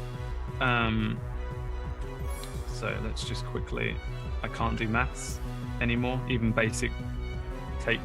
Take 4 away from 10 maths, and you push him out of the way. Like, what is 10 minus 4? You push him out of the way, he's stumbling backwards. You can have an opportunity attack to strike him. You can hit him with your quarter. I'm going to smash him upside the head. Like, literally, I am pulling back as hard as my little goat body can. Yeah. And I'm literally just, that's what I'm saying. I don't know what it means. Well, what do I smoke? You hear in the distance, like, this really weird cry where someone goes, batter up! Where'd that come from? Fuck was that? The hell is that? I got click the quarter staff. Where is the quarter? Oh, there it is right there. Shut that bang. Critical hit. Holy crap. So I wind up. With your quarter staff? I'm pulling back with a quarter staff, and I look over. I'm like, "Hey guys!" And I literally wrench up, and I like golf swing this guy's head. Yeah, if you roll over a 6, you'll knock his head off at the one that's standing in front of Chaplain. That's literally 8. 8 damage. Roll me a d4. D4. Yeah. Dink. Dink. Okay, so what happens here is you fire this thing's head at the one that's standing in front of Chaplain. Chaplain, you kind of just see this thing's head, this undead skeletal head, fly at the one in front of you, and it cracks it on the back of the head. 3 bludgeoning damage. As you, Poo Poo Cakes probably should have been some sort of baseball star. Wait, so Poo Poo Cakes just hit this skeleton, knocked off his head, and went across the room and hit the other skeleton? Or the other zombie? Yeah, it just knocked a zombie's head off like a baseball across the room. It was beautiful. Badass. You're welcome. And the crowd goes wild. The one in front of Pith on the ground is going to strike at you. That is 17, which is not enough. Clutch. Yeah. I don't know what it is. My brain has stopped doing maths this evening. No, it's fine. It's fine. So the guy right in front of me, he's got to be pretty low. Still got Hunter's mark on him. I'm pulling back that short sword. I'm gonna stab him, but he does have damage on him, correct? The one in front of you and the one to the left of you, the womanly one, have been injured, yeah. Ooh. Okay, cool. So I'm gonna finish off this one in the front with the short sword stab to the face. Here we go, baby. Boom. Does a little bit of Angela, a little bit of Rita, and a little bit of Tina. Yeah, easy. You just explode this thing's head. It just implodes inwards, and the thing just falls in its own horrible mess in front of you. Very, very much so. Completely destroyed. Not technically dead. Awesome. And on my bonus action, I'm gonna like sort of smile, look to the left of me, and say, Well, now I choose you. move my hunter's mark over to the left. To the womanly one, yeah. The one in front of Chaplin. Oh crap! No. The left, meaning, yeah, the woman, the dress, yeah. All right, cool. Yeah. Okay, so the one in front of Chaplin swings and hits Chaplin. Can you do anything, Chaplin? Can you run out? No, I got a Wrath of Storms here. Hold on. How many of those do you have? Are they not your channel? It's based off my wisdom modifier, so I've used 2. This is my 3rd one. Okay. So, it comes at me, and I'm just like, oh my god, my Wrath of Storms. Nice. Dex save. 11. That's 14. So it fucks that one up, and he electrocutes you in the same way as this one. So it's 8. He gets pushed back too, I think. Doesn't he? No, I don't know. I'd have to look that one up. I'd be surprised. What's the thing? No, he doesn't get pushed. Never mind. No. Your Tempest thing is that you can make it be max damage, right? That's your thing, if you want it. That's the thing you can do. I can't remember. Listen, I'm the DM. I'm not a cleric. Okay. All right. Learn your classes, people. Jesus Christ. Oh, Jesus. Fuck's sake. Okay, so he takes 8 damage. He takes 8 damage as you take 6 as this thing scratches across your face and gets electrocuted, and continues to stand there, snapping at you. Pith, it is your turn. It's my turn. Boop, boop, boop, boop. God, are these things still not dead? What? Okay, all right. I mean, they have been dead the entire time. Yeah. I hate you. We're gonna be honest. So, all right. Rolling Terrathorn again. I'm gonna try, because I realize that stabbing in the heart isn't exactly going to work, so I'm gonna go ahead and go for the head this time and slice it off.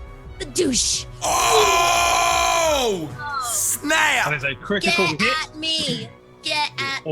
You always hit with the critical hit, so go for it. Give me that damage. Yes. Which one are you trying to hit? The one in the front, yes. Please and thank you. Ooh. That is 10, and it is looking like it's still alive, even though you stab it in the face. It's like you miss all of its brain waves. Now is the time to rise to my feet. Pull out one of them their battle master techniques. Just saying. All right. I'm gonna do.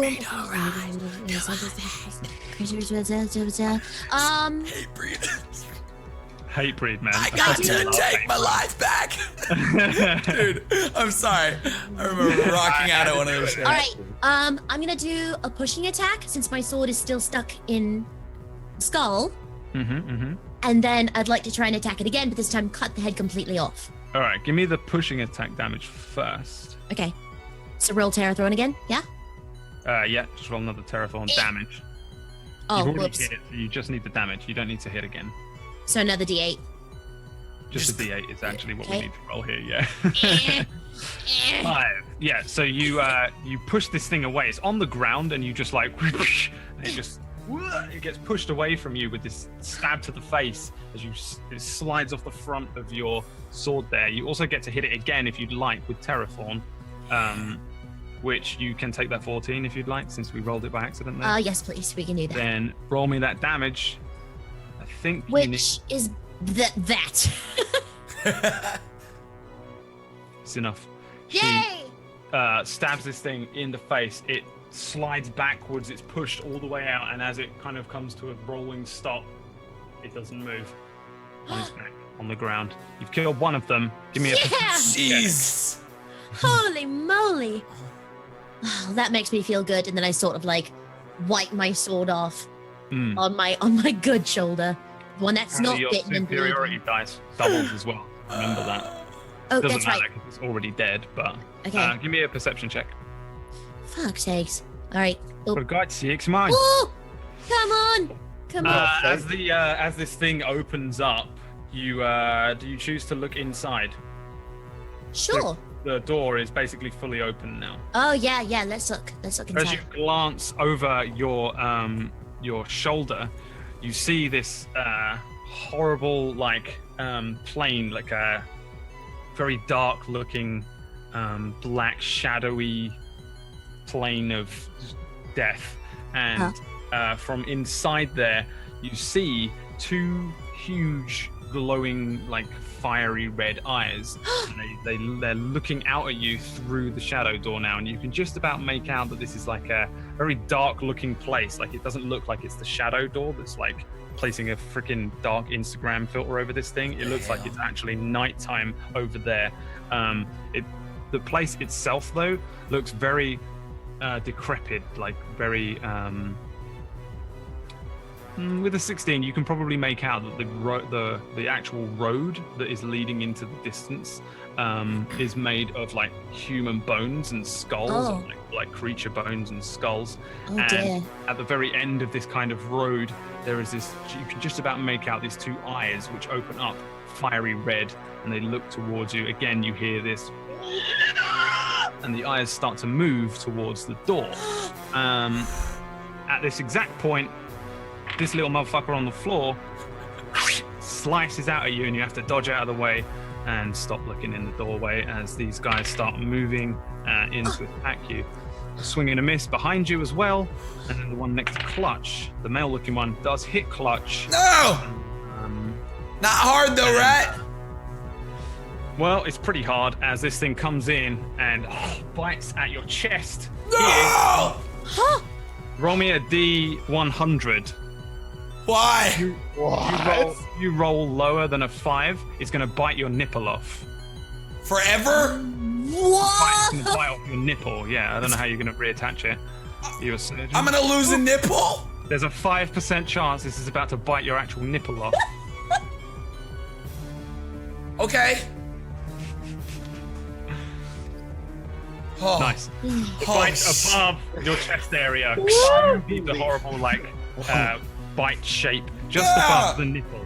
The woman next to you comes in with a lumbering strike. How much was it for? It was a 6. 6, all right, cool. Chaplain. I'm looking at the one in front of me, and I'm have my hammer out, and I'm like, sacred flame. That's a dex save from me. That's an 11. 5. You burn this thing with divine light, and although it looks like this thing kind of stumbles backwards and you're expecting it to fall over and be burnt away, it kind of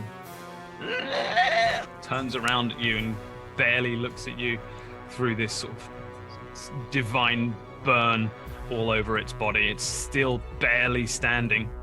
Want to do anything else? Nope. All right. Poo-poo cakes. I am going to smash the shit out of that one that's in front of Chaplain with another fire bolt. Do it. Oh. Do it. Yeah, That is a hit. Roll me that damage. ooh, finish it, poo-poo. I mean, it's definitely dead. It had 1 HP. Get him!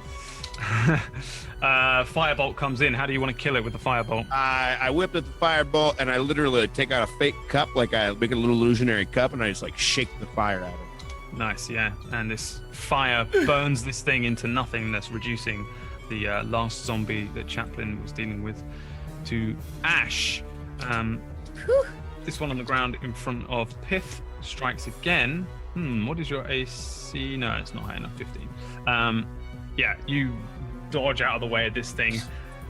You are covered in blood. You're still with it. Clutch, it's your turn. All right, no more Mr. Nice Guy. The little dress fairy thing right here has got Hunter's mark. I'm gonna stab the short sword straight into his face. He's done for. It's over. GG, boys. Yep, you've done it. You've stabbed him in the face. Boom, and did he already have damage? He did, right? Yep. Oh my gosh, this is dirty. Boom, 15 damage. 15. It's enough. You whip this thing's head off, and it whips its head back and forth across the ground. Because you've cut it off. Because you cut off the head. Yeah, no, I got it. Thank you. That was a Willow Smith reference. Don't worry. It's just a little. I listen to a lot of like rap and stuff. So like Willow Smith, you know. You just reference Willow Smith on Fractured Worlds. Yeah, and Taylor Swift. So I've got all these. I thought he said Will Smith, and I was about to start singing "Get Jiggy with It." Welcome to Miami. Yes. Chat. Welcome to Miami. If I forget something, like concentration checks, which is one that I always forget, then if we move on and I've forgotten it, then we move on and I've forgotten it. My fault. Same goes for them, though. If they fuck up and we move on, then what's done is done. Oh, I didn't. Do you hear me? Yeah. What's done is done. Okay, moving on. It's your turn, Pith. And It's my turn. up. Surrounded by these motherfuckers. The ones on the ground you have advantage on because they're on the ground, like rolling around. All right, cool. Well, I'm gonna. Which one? What's the one on the ground? Which one?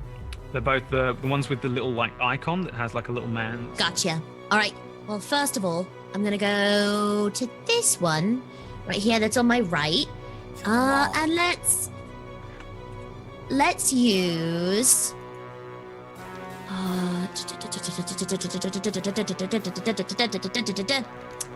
Let's use a pushing attack. Because I think, yeah, I've got 2 superiority dice left, right? I think. Sure. All right, let's.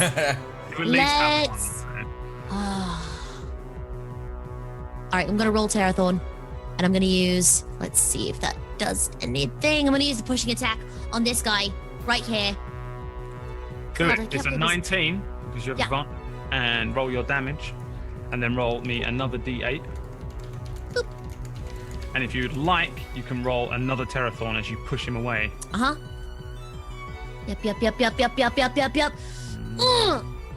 All right. Woo! Roll damage. Nice. So that is 15 damage, I think. It is not quite enough, annoyingly.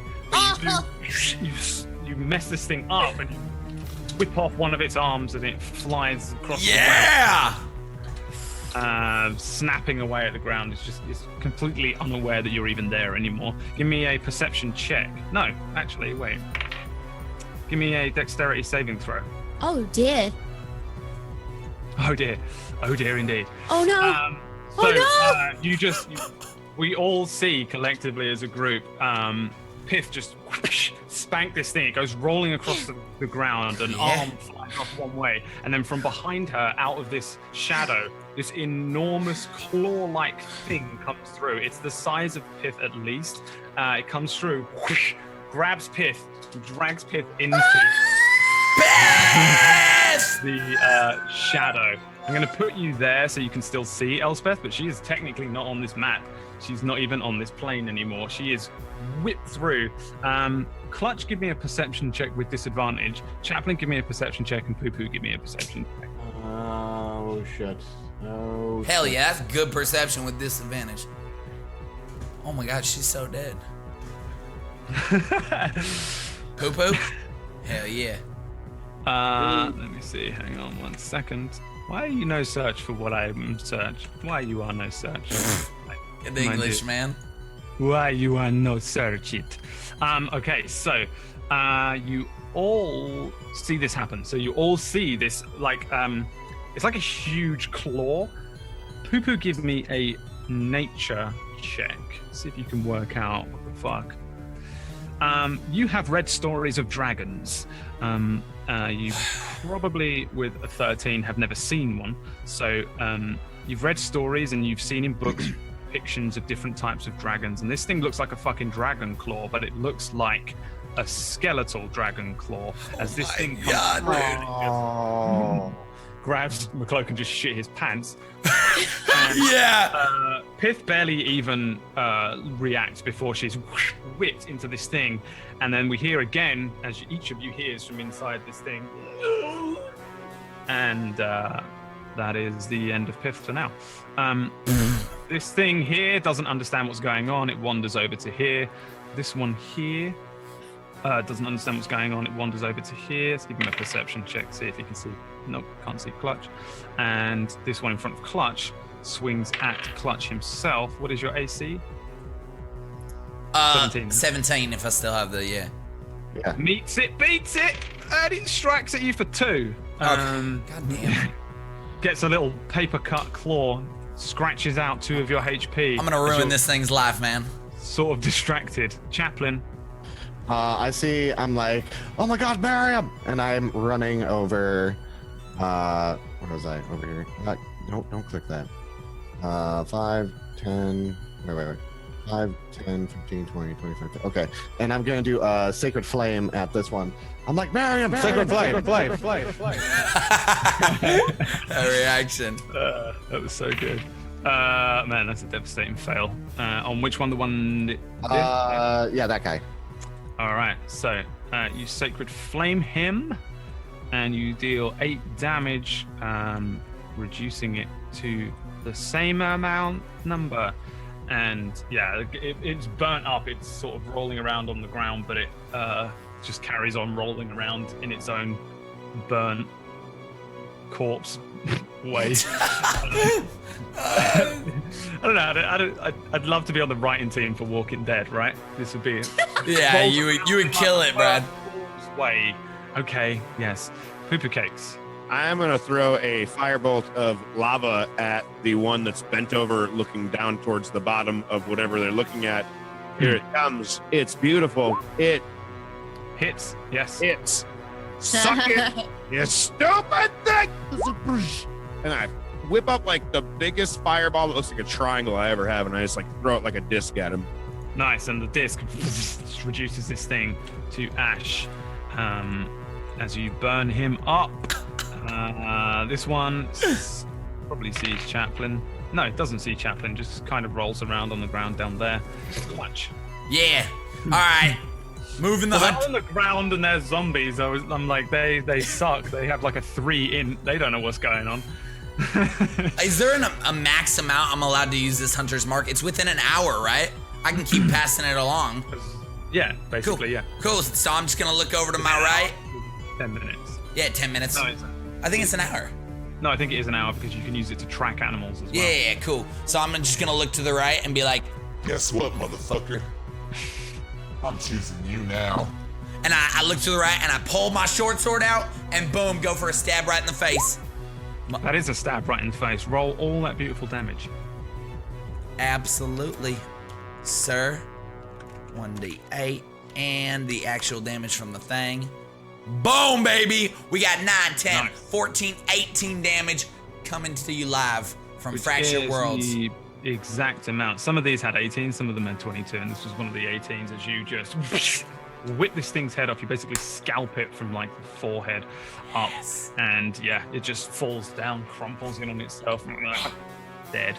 I did it! Pith is technically no longer here. And this thing is going to try and work out where Chaplain is. No idea. Chaplain, you are good. Okay, cool.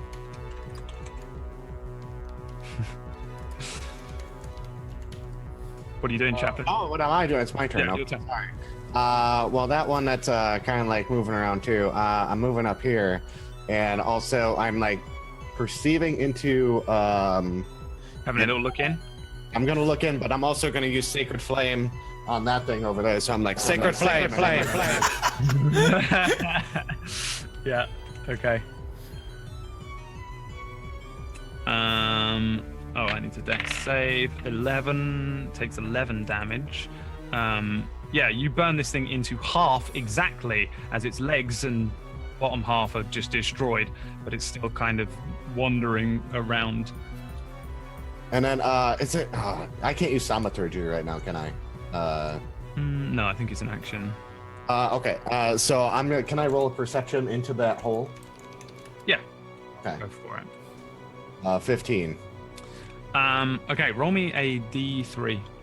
No, roll me a D2. A D2. Get that too. Get that too. Oh. Yeah, you look into the. Roll me a survival check.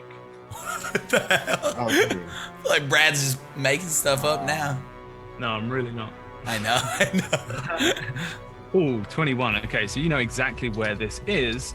This is, as you look in, for a moment, it doesn't make any sense. You're like looking into here thinking like, what the fuck just happened there? But for a brief second, you're kind of looking in and you think, wait a minute, this is the port town of Raleigh, which is where you were actually at the beginning of the game.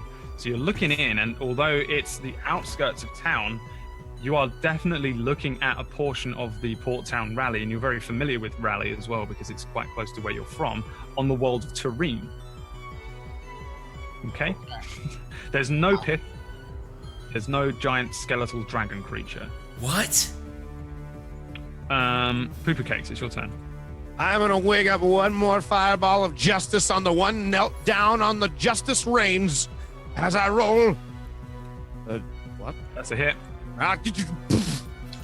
Oh, disappointing. You burn a hole into this thing, and it just won't die. God damn them Justin's. As you burn a part of it off, but it's not like the type of hit that needs to happen. This thing down here starts moving in towards Chaplin, but it only has half its movement, so it can get to there. Clutch. Yeah.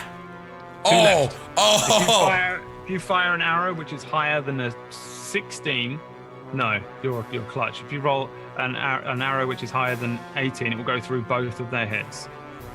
Really? Roll a longbow attack higher than 18, and your arrow will go through both of these two things' heads. Oh my gosh, you just set me up for that, Brad. Thank you so much. I'm gonna move over so it's a little more realistic. I'm gonna arch my bow back. Longbow attack. Here it is, the clutchest moment of life. God damn it. All right, but I at least fire an arrow into the first one's head. Okay, cool. Here's the damage. I thought you were gonna roll a 1, to be honest. I was like, he's gonna fire one into Chaplin's face. This one lands. This thing's head just knocks this thing down. It is dead. Yes. Pith is in some sort of evil shadow realm.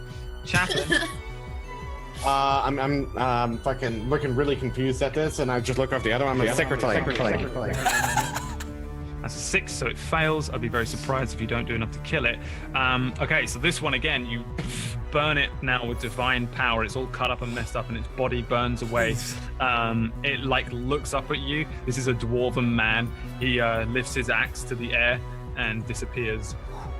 And that is where we will go to our first break as everybody turns to look at this shadow.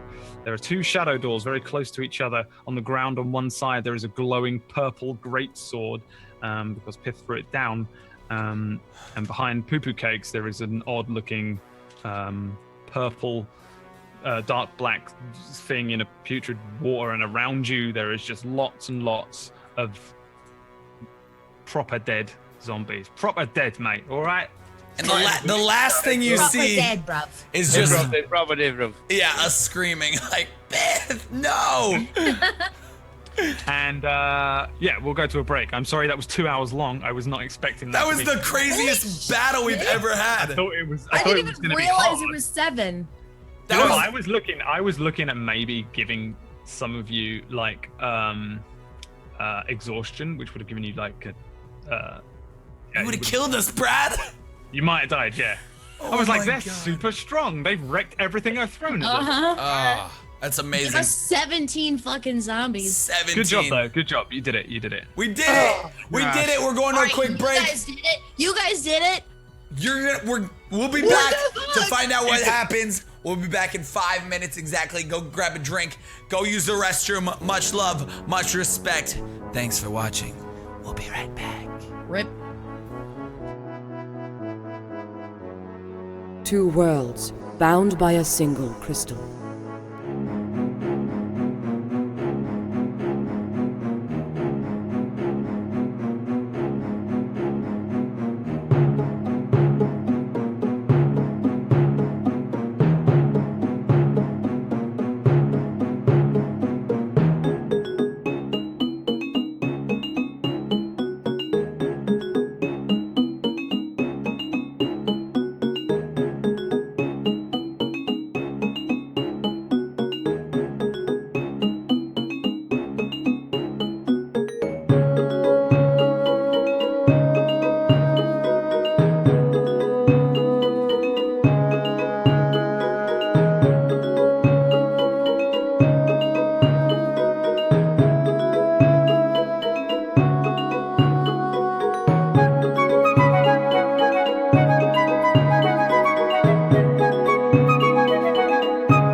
always changes. It never is not gonna change. What's up, everybody? Welcome back. We just ended a 2-hour fight. We came up victorious, except for Pith is now missing. She got swallowed by a hole. Yes. Bye. All right. So, so we're in the cave. Clutch, give me a quick perception check. Me? Yes. All right. Chaplain looking into this shadow door, like really, really trying to work out what's going on behind this moving shadow. It still looks like the town of Raleigh behind there. Clutch, you barely notice that the shimmer on the door to the right, the cave entrance has left, and it just seems to go straight out into this dusk, swampy, foggy swamp area. And Poo Poo Cakes, you see before you 2 shadows. Hate them. Shadow doors. And Pith has vanished, everyone. What do you want to do? Chaplain! What? Stop freaking out! Wait, what? You're freaking out, Poo Poo?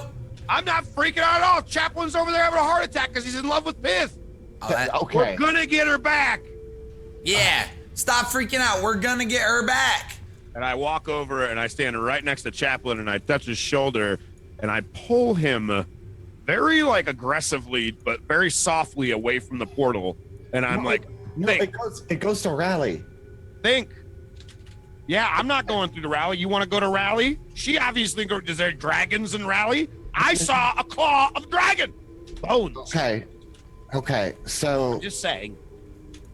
I don't know. Is there? Do you know of any lore? You know what? Just stop. I turn away. I don't even pay any attention to him. I just say stop and take some breaths. And I turn to Clutch and I'm like, what are we gonna do? All right. First things first. I'm the realist. I'm the greatest. No, first things first, man. Brad, is the rift, the other one that she didn't go through, is that opening more? No, they both appear to be roughly the same size. The one that Pith opened is a little bit lower to the ground, and it looks like it kind of looks a little bit more jagged. But generally, they. All right. We're wasting time, guys. Do we go in after her? No. We have a problem. What's the problem? That leads to Raleigh. There's no dragons in Raleigh, and Pith's gone somewhere. I don't think she's in Raleigh. What about the other one? And as I say that, I start walking over to the other one. Give me a perception check. Perception. Get it high, man. Get it high. Perception. And give me a 1d2. Which you have to do manually, /R space 1d2. Oh, I got it this time. I'm not that stupid. So you look into this one. Again, it's very difficult to make out what is through there. What do you see? On the other side, you can kind of make out this very weird, it looks kind of like a raised platform, like maybe a bridge or something, but it looks like it's entirely made out of bones and skulls and stuff. Like it's just a huge pile maybe, but it clearly leads off into a gloomy distance. It looks very dark, like it's nighttime or just completely drenched in darkness around it. You don't see anything else, like anybody, like Pith or a fucking demon. Any dragons? Anything? I just look away and I'm like, nothing. There's nothing. Okay, we need to put our heads. Could I do an Arcana check that would allow me to kind of feel the presence of both of these portals and kind of what's going on with them or something like that? Yeah, so your character is a little bit more in tune with these shadow risks. My mouse is being really weird. But you have, and I think I added it to your spells. Let me just quickly check. No, maybe I didn't. I was going to add it to your spells, but you were given a thing which allows you to locate the shadows, so you can kind of feel them out anyway. So give me an Arcana check to see. Wait, what is it you kind of specifically want to do? What I really want to tell is, especially the one that Pith went through, I really want to see I want to try to figure out what's going on with that and why it's going through to Raleigh. And if it is going through to Raleigh, was there a bone dragon in Raleigh that swept through at this gate and noticed her? Or did this come through another dimension and now Pith is... Okay, give me an intelligence check. So yeah, an Arcana check. It's fine. Arcana? A magic-based intelligence check. Okay, all right. So essentially, you remember being in the rooms of knowledge and what the Seraph was telling you when you were in the room of Merkel. She sort of said that the rips that are made by the adversary using the adversary's swords, these shadow doors, are like a very volatile breach between Terrene and Faerul. But because it's such a bastardization of the use of the Everflow, which is the force of life and death, which is powering most of the magic and things like that, and it's also got a lot to do with the stuff going on with the crystal, it can also create a rip from the abyss. Essentially, this is both a portal to Terrene and the abyss. If you were on Terrene, it would also be a portal back to Faerul and the abyss. So it's super volatile, super untrustworthy, and you're completely unable to control what you see, or even when you step through, possibly where you'll end up. All right. So my next question then is, so if I were to peer through this again, it could be different? Okay. Holy crap! I look through, I come over and I look through the portal that Pith went through again, and I ask Chaplain to look at the same time as me. Yep. Okay. Both roll me perception checks to see if you can see anything. And as they're both looking, I lean over to look as well because I'm curious what they're looking at. All right, perception checks, everyone, to see if you can see through the actual thickness of the shadow. As you're looking through, Chaplain, like the vision of Raleigh kind of blurs out. It's almost like it starts to hurt your eyes a little bit, like it's like you're straining to see something that isn't really there. Like your eyes are blurring over, and all you start to see perception filter. The shadow door. The same kind of for you, Poo-Poo. You start to just lose track of anything. You can't really see through this door for some reason. It's just pretty much just like a black misty shadow in the air. Clutch, however, sees both Raleigh and this skeletal bone walkway into the darkness. It's probably really trippy to look at. For a moment, it looks like a human town, or just a village on the edge of a coast, and then for a moment, it looks like a walkway, and it kind of flits between the both, not very quickly, but sort of slowly. Like it's just transitioning between the two. Again, this is just a big shadow stood in the air. It's very misty, looking like a dark mist. I saw something through the other one, but this one's just a dark hole. No. I'm seeing it right now. I'm looking. What are you seeing? I'm seeing what you guys are probably seeing, like that normal human boring place, and then I'm seeing the dragon world, but I feel like I'm on mushrooms. Oh, so you're saying you see a bone thing? As he says but that, it's half as of he it. says he sees the bone thing, I literally shove my head through, like you're shoving it through, like, I don't know, like a baby coming out of a birth. Okay, give me a 1d2. 1d2? Oh no, he's gonna go somewhere else. This is not good. He's gonna go somewhere else. We're all gonna be split up, man. All right. So you shove your head through, and then you're pulled through. It's not like something grabs you, but you just it's like you're sucked into it like a giant vacuum cleaner. Sucked you in. There's no way that you just can't do it. You're gone. It's actually a very similar feeling to when you flip with the crystal, but it just doesn't feel anywhere near as nice. It feels way more angry and dark and powered by something evil, as opposed to, you have this nice warm feeling that feels like safe travel. This feels like you were just thrown out the side of an airplane, and then you land and you just bam, nature. Yeah. Nature? Yeah. I mean, it doesn't taste like the grass from back home. All right. Well, Well, this isn't good. And I instantly, like, my instant thought is to just hop back through the portal again. All right, give me a D4. Holy crap, a D4?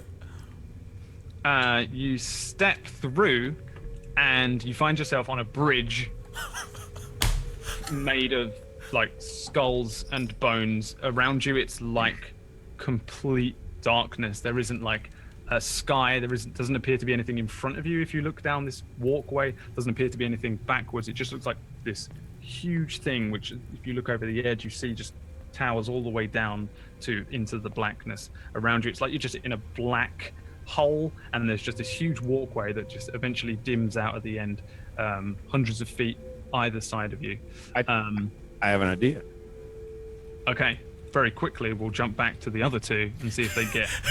I'm wrapping. I took my cloak off and I'm wrapping up that greatsword in my cloak and I'm putting it on my back. Okay. Yeah. So now, Smart chap. Smart chap. yeah, you have Oblivion. You can just add that to your inventory for now, and if you ever use it, I'll tell you what it does and stuff. Nope. Nope. I figured I'd scared you off from using it. Chaplain, what do we do, man? Not used it in the first place. Let's. I'm gonna try to go through and see what we find. Wait. Okay. Good luck. All right. Well, on the other side, I was gonna put a torch through. Here we go. I went through. So roll a d2. Roll me a D2. Get a 2. Get a 2. Yes. Yes. So now roll me another D2. What the hell, these rolls? Okay, so as you step through this thing, you appear in this very dark place. It's very cold. From below you, you hear somebody like scratching a tinderbox or something, like somebody's lighting a torch. Ahead of you, there's like this really far path, and behind you, there's this really far path. But you're immediately falling. Give me. Roll me 66. What the fuck? Roll. I might be wrong. I feel like it's a D6. How far am I falling? 6. It's a D6 per 10 feet, right? Oh my gosh. Fuck it. 66. That's what it is. We're rolling that. Please don't die, man. And give me a dex saving throw, unless you're unconscious. I am unconscious. All right, Poo-Poo. You are sitting trying to light this torch, like you said you were going to do something with the torch, and then suddenly you just hear, as beside you, something heavy falls, gone, just disappears, just gone. If you look over the edge, there's nothing there. It just goes straight into blackness. Clutch, what are you doing? Oh man, I got the whole world. I might go out that door, man. To be honest. Done. I'm so tired of character. Yeah, no, damn. You know what? I'm gonna run over real quick, just to that water thing. Okay. And I'm just gonna scoop. So scared. I'm really scared, man, to jump in. I'm about to, though. Don't worry. I'm just going to scoop up a little bit of that water real quick, just to have for later, just in case it did anything cool. All right, do you have like a vial or anything to keep it in, or are you just Oh, gonna scoop yeah. it No. hands, or? Yeah, no. I'm gonna scoop it on. I'm going to... Ooh, I don't want to ruin my water skin. Although I'm out of water. So, yeah, I'm going to put it in my water skin for now. Fill up my water skin. Give me... first of all, roll me a con saving throw. Oh, okay. That's weird. Why would I have to do such a thing? Oh my god, the amount of shit that you lot are doing that is insane. Me right now is so good. I'm sorry, and just to be kind of weird and foreshadowy and spoilery and behind the The stuff we're doing is so weird. Yeah. We're trying to save our friend, Brad. What would you do? I know. Yeah, Brad. I wasn't expecting you to God. get grabbed by the thing because I kept saying perception check. There's a thing coming out of the thing. Well, you know what? Shush. It was like, there's a scary thing behind you, and you were like, I'm going to stand right here and slice at another thing. and I was like, all right. And then there's a scary thing behind you, and you were like, I'm going to stab it. And I'm going to stab it again. I was like, okay. And there's a scary thing behind you, and you were like, and then you were grabbed, and that was the end. You remember that to happen. All right, roll me a d12. You will take half of this necrotic damage. From filling up my water canteen? As you put the water canteen, any part of your fingers that touches this get fucking frostbite. Oh, does my water canteen hold any of it, or no, it burns through it? Yeah, it does. Oh, it does. Sick. All right. Ow. So 6 damage? Roll a d12, and you'll take half of whatever the d12 is. Oh my god, what if I went down right now? That would be hilarious. Okay. I'll take 4 damage. Oh my so god. as you touch this thing, you're given this shock of cold as it ripples up your hands. Your eyes actually roll back up into your head for a moment. Your fingers feel like they're being seared off and burnt. You probably dropped the canteen actually because you're just gonna and you're given this like very strange vision all of a sudden. Like for a moment you feel this pain, and then for another moment after that you suddenly have this complete opposite effect where you have this out-of-body experience and you're like looking at something else. Now this is trippy as shit because you are an arrow and you're flying towards a towering temple. This is like a dream, you know when you like know that you're an arrow? You're that. I'm an arrow. You're an arrow and you're flying at full speed towards a towering temple. It's surrounded by like hard, flat plains and sand, and in the center of it is just this single tower. The arrow splits and you split, and you see all these multiple different views from your perspective at the same time. And then one of the arrows flies into the sand, one flies into the tower, and one flies into a window in the top of the tower. As the one hits the sand, you see the one fly into the tower. As the one hits the tower, it cracks the tower, and then the third arrow flies into a window at the top of this tower, and then it breaks the bonds on a beaten and weak but very, very beautiful young girl. She's sort of dark skinned, but she has this very, very white blonde hair. And the crack in the temple reveals a very strange symbol. It sort of breaks and carves out a symbol, and it's sort of an upright hand, a thumb and fingers sort of together like this, almost curled into a fist, and there are sort of light flares coming from it. You see this girl for one last time. She looks towards you and says, "Clutch, please help me." And then you are back once again in the cave. Your hand feels like it's on fire. Ah! I almost go to dip it back in that water and then realize that that's what did it all. So I don't. Your fingers are blackened on the end, like they've suffered frostbite, but they don't have frostbite, but your fingers look like pretty gross right now, and it's basically a permanent change. The ends of your fingers look like they've been charred forever. Your precious dexterous fingers. And your water canteen is at the bottom of this pool of black water. All right, should never have done that. I'm gonna turn back around and say, "Clutch, you should never have done that."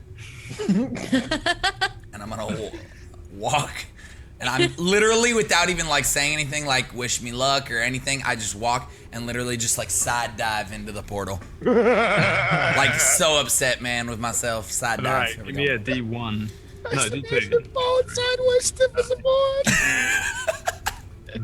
Oh god damn it. You step through this thing again. It's a very cold, nasty feeling. It feels awful, and you just step out on the other side, and you stumble a moment, and you look around you. You've probably never been to Raleigh, but you're definitely in a fairly nice-looking area. Ahead of you, there's a very small town. To the right, again, there's this ocean with a port in the town. This doesn't seem to be the place that everyone else is. Poo-poo! Poo-poo Pith! Chaplain! Shit, man. Go right back up into the portal. All right, give me a D4.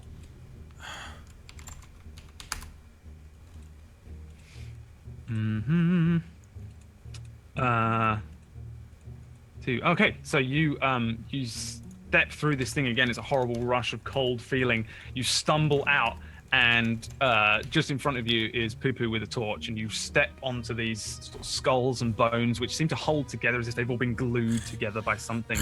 And Poo-Poo Cakes is sat there with a torch, and it is at this point that we will flip and see what Pith is up to. Pith, as you are dragged into this horrible thing, this thing grips you way back when, and you are dragged into this hole, this shadow that you'd created. There's a rush of a feeling as you're dragged backwards, and this huge skeletal hand grabs you. It pins your arms to your side. You're unable to move. It drags you through. As you're pulled through this thing, you find yourself in this kind of area where there's blackness all around you. Below you, probably about 100 foot below you, there is this path which stretches out. It's just a very it's like, I guess it kind of probably looks like something like the Great Wall of China from space looks, where you're just looking down on this thing, this winding path of skulls and bones that just stretches out either side. And but you are gripped completely in this thing, and you suddenly realize that something is carrying you, something very large, and this terrible bone-like claw is gripping you very tight. There's a huge of a gust as these enormous wings plow through the sky, and you start to move very quickly. Above you, you see basically a giant skeleton. Give me a nature check. Let's see if you know anything about dragons.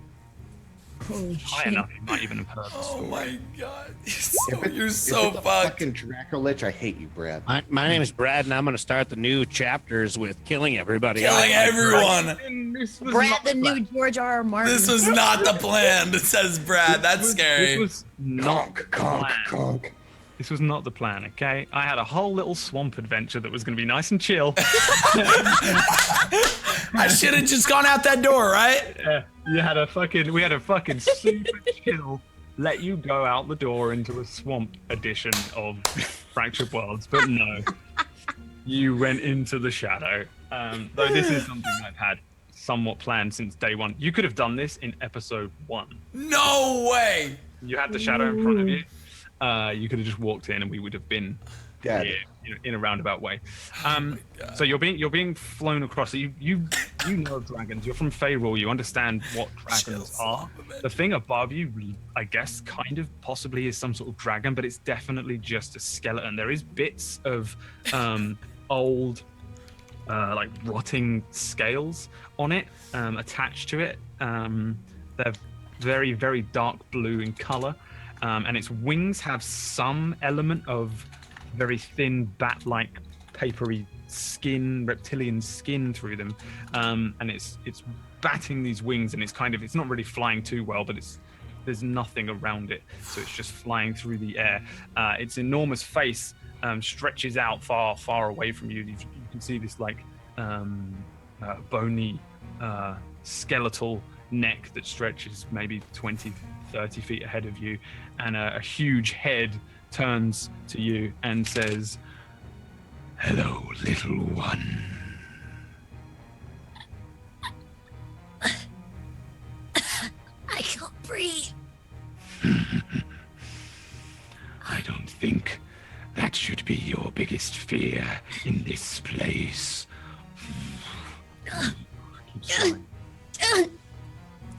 Tell me, what are you? Where are you from? I'm a halfling. I'm from the realm of I'm going to kick your ass when I get out of here. He kind of like moves his head back forwards and carries on flying for a moment, and then says, Very big for a halfling, are you not?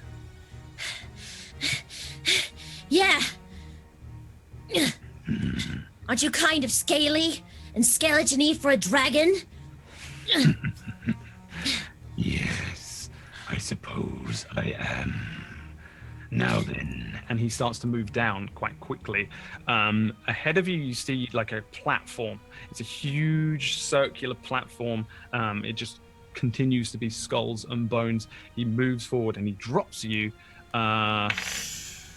As he's kind of coming in for this like landing, he just lets go of you and you are flung towards the ground. Roll me 3d6. Oh shit! 3 in a row. Just roll 3d6. Yeah. Oh, okay, got you. Oh no. You strike these this skeleton bones, all these different bones around you, and it flings you into it pretty hard. You take 10 damage. Smack, and you're rolled across it. Bones fling about you, and you're this terrible clack of all these bones rolling, and you're thrown into it and dragged along. And then this thing circles around and lands on the bones in front of you with a huge thud. The thing is enormous, and it's starting to look at you now, and it reaches down, sniffs you a little bit, and says, "Come then. What are you waiting for? Are you not my true death?" I never said it was your true death. Just wanted you to let me go. Let you go I shall. I have no use for your kind. Unless... And he rests down. He looks pretty chill. He kind of rests his head down on top of his big, bony, claw-like hands that once had you. His wings settle down behind him, and he looks at you and says, I am Maulok. I am a Dragolich here in the abyssal plane. How did you come to be here? I don't know. You grabbed me. I was minding my own business. How did you open the door, little one?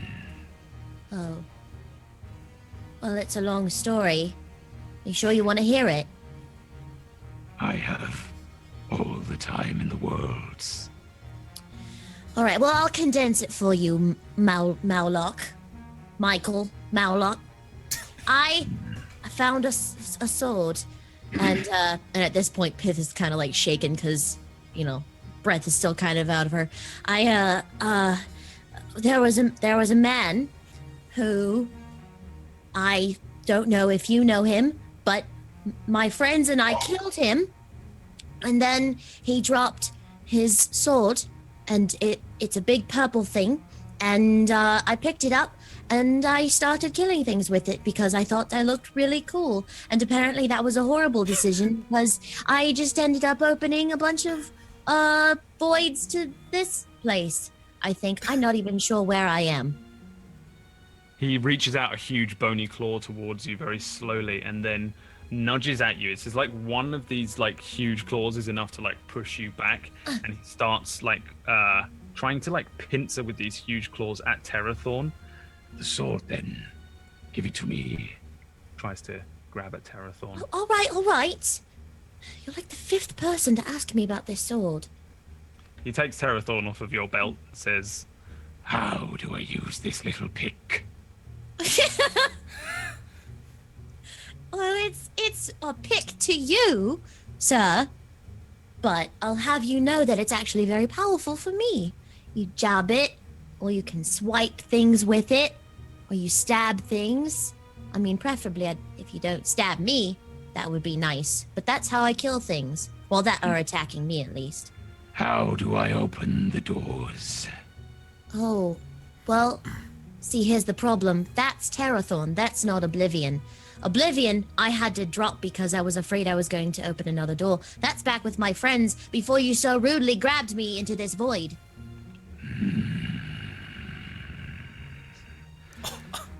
Then there is one thing for it. He moves backwards. Stands up, and you start to see underneath the bones, seeping through the bones, there's this wispy light, purple and white mostly in color. You'd recognize it as being very similar to the very small amounts of the Everflow that reached through in the Rooms of Knowledge previously. Shit. He starts to draw some of it up into himself, and you see it move in through his body because he's completely bones. You can see into his rib cage. It starts to form a little bit circular ball, and then he blows it out towards you. Give me a wisdom saving throw. Ooh.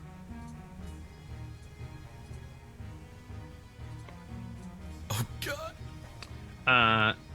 You feel this thing, this sort of energy comes out of him. He removes it from his body and it moves towards you, and you feel it kind of envelop you. It starts to move into your body. You start to feel very, very cold, very weak. You start to maybe stumble back a little bit, and then you feel it move out the other side of you. Now it has like an extra vivacity to it. It moves very quickly, and it has like a very yellow white kind of extra glow to it, and it moves back towards him, and he brings it into one of his paws or claws, and there's now like a circular ball in his hand. He reaches down, picks up a skull, places it inside the skull, and the skull lights up. He puts the skull down, discards it, looks back at you and says, I have your soul now, halfling. I will have you bring me the sword, or I will destroy your soul forever. What the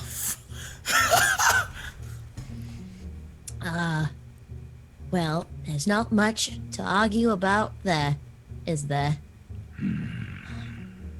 I would like to leave this prison, this place. I would very much like to see your worlds. Why, though? I have been trapped here for thousands of years. Who trapped you? No more questions from you. Listen, you have to get me back to where we were. If you want the sword that badly, I can get it for you. But I don't know how to get back. Travel the road backwards. The- Some of your friends are already here. They are? How'd you know that? behind you, like this, so this circular platform is just at one end. Behind you, it just snakes out. It looks like the freaking snake wave from Dragon Ball just goes on forever into the darkness. And he says, I can detect things here in what is essentially my home, my prison. Find them, your friends, and then continue to walk. I'm sure you'll find a way out.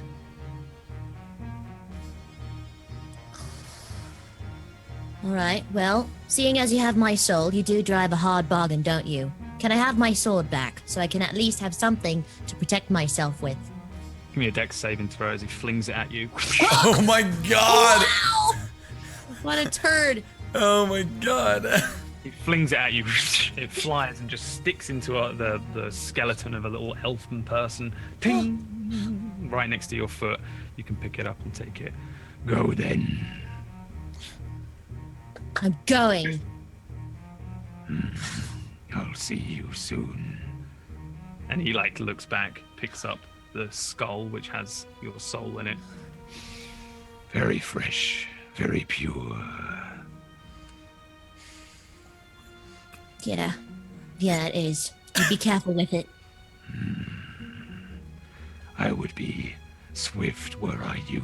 It seems one of your friends has encountered some of my minions. And then I just turn around, whip around, and start zooming away from this guy. Oh my god! Pith starts heading down this very long road, very far away. Presume, do you start moving at a very quick pace, or are you Yes. sauntering? No, running? I'm moving quickly. God, what a Bring it, jerk, boom. absolute. Starts running as fast as that little leg can take her, which is surprisingly quick because I she's hate left. dragons. I hate dragons so much. Let's join Chaplin. Chaplin, what is your HP right now? He's unconscious. You are muted, my dear sweet Oh, Chaplin. I'm sorry. That's a -3 right now. -3. All right, so you are unconscious as you land in a pool of water. You don't see this, nobody else sees this, but these three very strange little creatures, they have wings, they have terrible little ghoulish faces like little demons, little kind of demons. They're a lot bigger though. They actually have some muscle to them. They come flying down, skittering down, and they dip into the water. Two of them dragging out Chaplin's body, one of them touching his head, which actually stabilizes you, and they drag you over to one side. They place you down on what essentially is just blackness. There's just nothing but blackness on the ground, but it's not watery blackness. They sit you down and they start looking around you and poring over each of your things. For a moment, they start looking at bits and pieces, taking up your things. One of the things that they touch is your pendant, the slightly glowing green pendant of Saloon, and as they touch it, they don't like it. Your arcane focus is your warhammer. As it's a pendant, I thought. It's the pendant. Yeah. Okay, so anything else with Saloon's symbol on it? I think that's it. Okay, so they're pouring over your things. A couple of them like keep going in to try and take the pendant because it's a glowy thing on you. They're like, you don't like it, but they're starting to take things. They take a couple of coins out and start looking them over and start pouring through each of your bits on this ground. To one side of you, though, there is just an enormous, great skeletal bone wall. It kind of looks like the wall from Game of Thrones, but made of skeletons. And again, it's just enveloped in complete darkness. But you are unconscious, but stable, and being robbed by some little weird demon creatures. Dude. So let's just jump back to Clutch and Poo Poo Cakes. At the moment that Clutch steps through, Poo Poo Cakes stood there with a torch in his hand. Poo Poo! Yeah, hi. How are you? I'm good, man. That's cool. We came to the same zone. I went, real cool. Do you have the others with you, though? no, are they not with you? And do you know where we're at? And I need to roll to see if I even know where we're at, don't I? You can do, yeah. What do you want me to roll? Some sort of intelligence check, arcana or investigation would be fine. Good enough for you? Yeah. So you've read a lot of different things about different, like religious planes and things like that. Like a lot of people say that you die, you go to the underworld. You die, you go to the abyss. There are different versions of this around the world, different types of religions. Generally, everybody follows the same religion, but for example, the orcs, they celebrate Grumsh, who's an orcish god, and they believe in a sort of Valhalla kind of heaven. This appears to be one of those planes of death. With your new found knowledge of the Everflow, it is probably something linked to that. But you're essentially in what would essentially be like the underworld, hell, the abyssal plane, that sort of a place. You're definitely in the type of place that you would go when you die, and are not necessarily, your soul or spirit is not necessarily freed by anything, you know. Clutch, Yeah? do you know where we are? No, I have no idea. This place is dark and scary and creeping me out, man.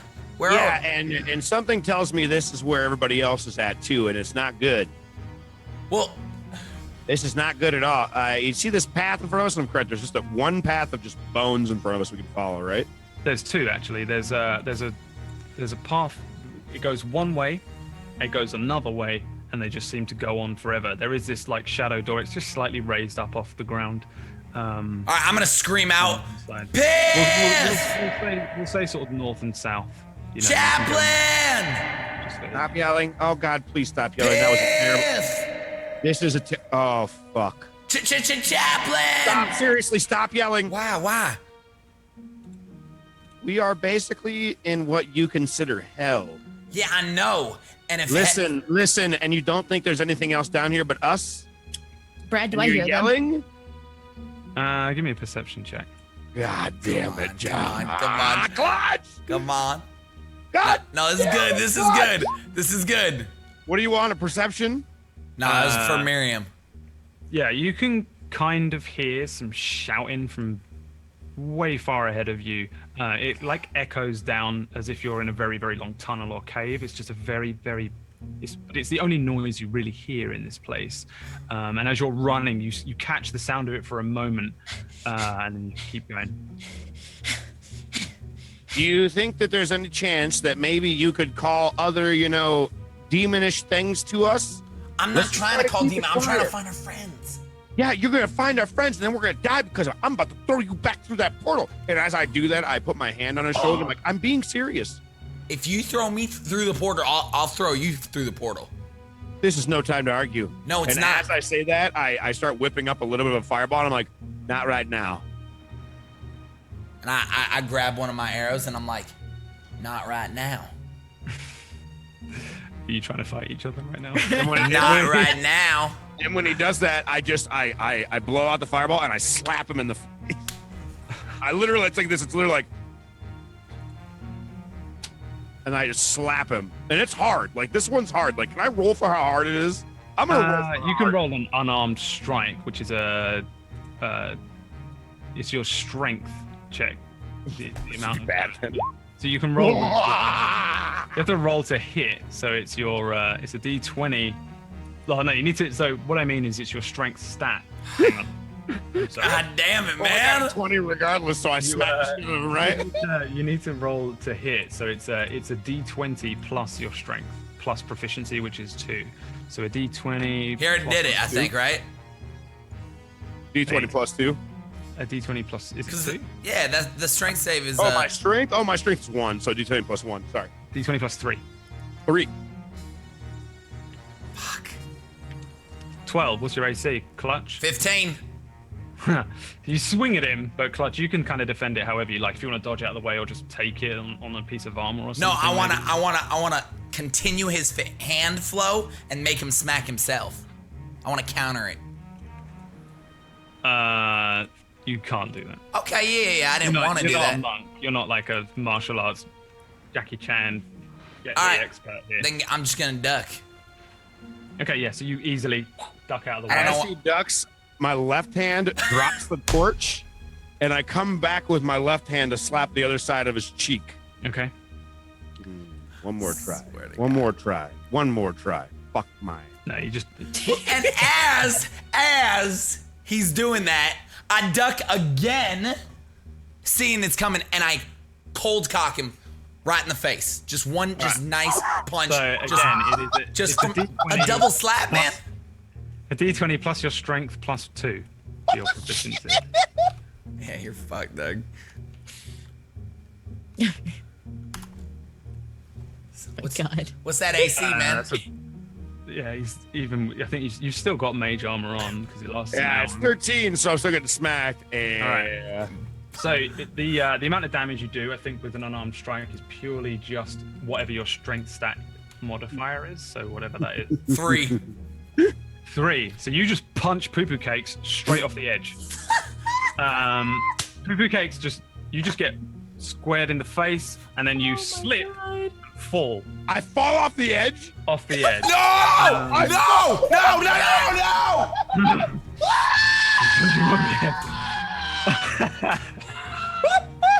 Roll me 5d6. You just hear in Clutch's head. He's like, "You shouldn't have done that, Clutch. That's not very Clutch of you." Everything's breaking. I don't know what you're laughing. He's just fallen so far that he want me to roll? He could die. He could die right now. Oh my god! Wait, he could die right now? He could die right now. How does he John, die? you're literally so dumb. You would have killed him. Oh He my needs to roll it. God. Right, okay. Poo Poo, roll me 5d6. He tried to slap me twice. You can't get mad at me. Oh my god. Come on, you're a dick. If he dies, I'm. Thank Uh, God, dude. That was like the best roll you've ever had. So you fall off this edge, and you fall for what feels like forever, and you pick up speed, you pick up speed, you pick up speed, and then you hit this water real hard. You fall about 100 feet, but as you hit the water, splash, you fall into it, you fall unconscious, and you start to fall. Give me a perception check, Mr. John, Sam, and Mr. Clutch. You're at 0 HP. Who, me? You're not at 0 HP. Poo Poo Cakes. You're unconscious. Oh, I'm at 5 HP, but I'm unconscious, right? You're at -5 technically, but 0. Yeah. There's my perception. Yeah, you hear a splash from quite far down, if you look over the edge, you can't see anything. This wall just disappears into what would seem like a black fog kind of thing. Shit.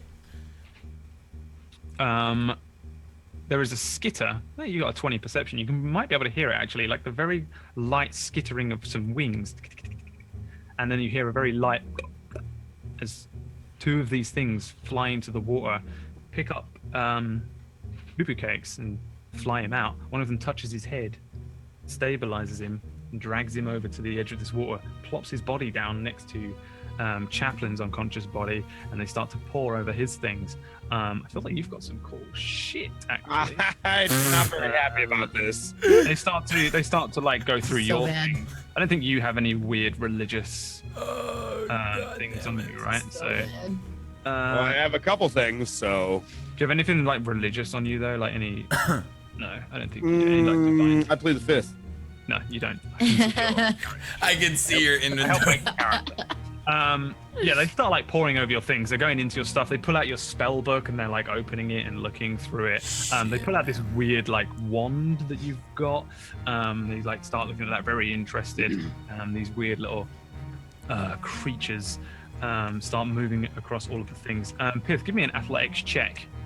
Ooh. Athletics. Let us roll athletics. I'm sorry. Tiger, I'm I sorry. can't hear you. I'm knocked unconscious. You need to remember that, you killer. In the very far distance, Clutch, and in I guess the distance for you as well, Pith, you see each other, but very small and distant. You can see Clutch kind of looking over the edge of this thing, kind of like distraught a little bit. And then Clutch, if you look one way, you'll see Pith running as fast as you can towards you, kicking up a couple of bones behind her as she runs along this path. Pith, real quick, Brad. Will he remember when he wakes up that I punched him? I mean, yeah, I don't know why he wouldn't. Okay, damn.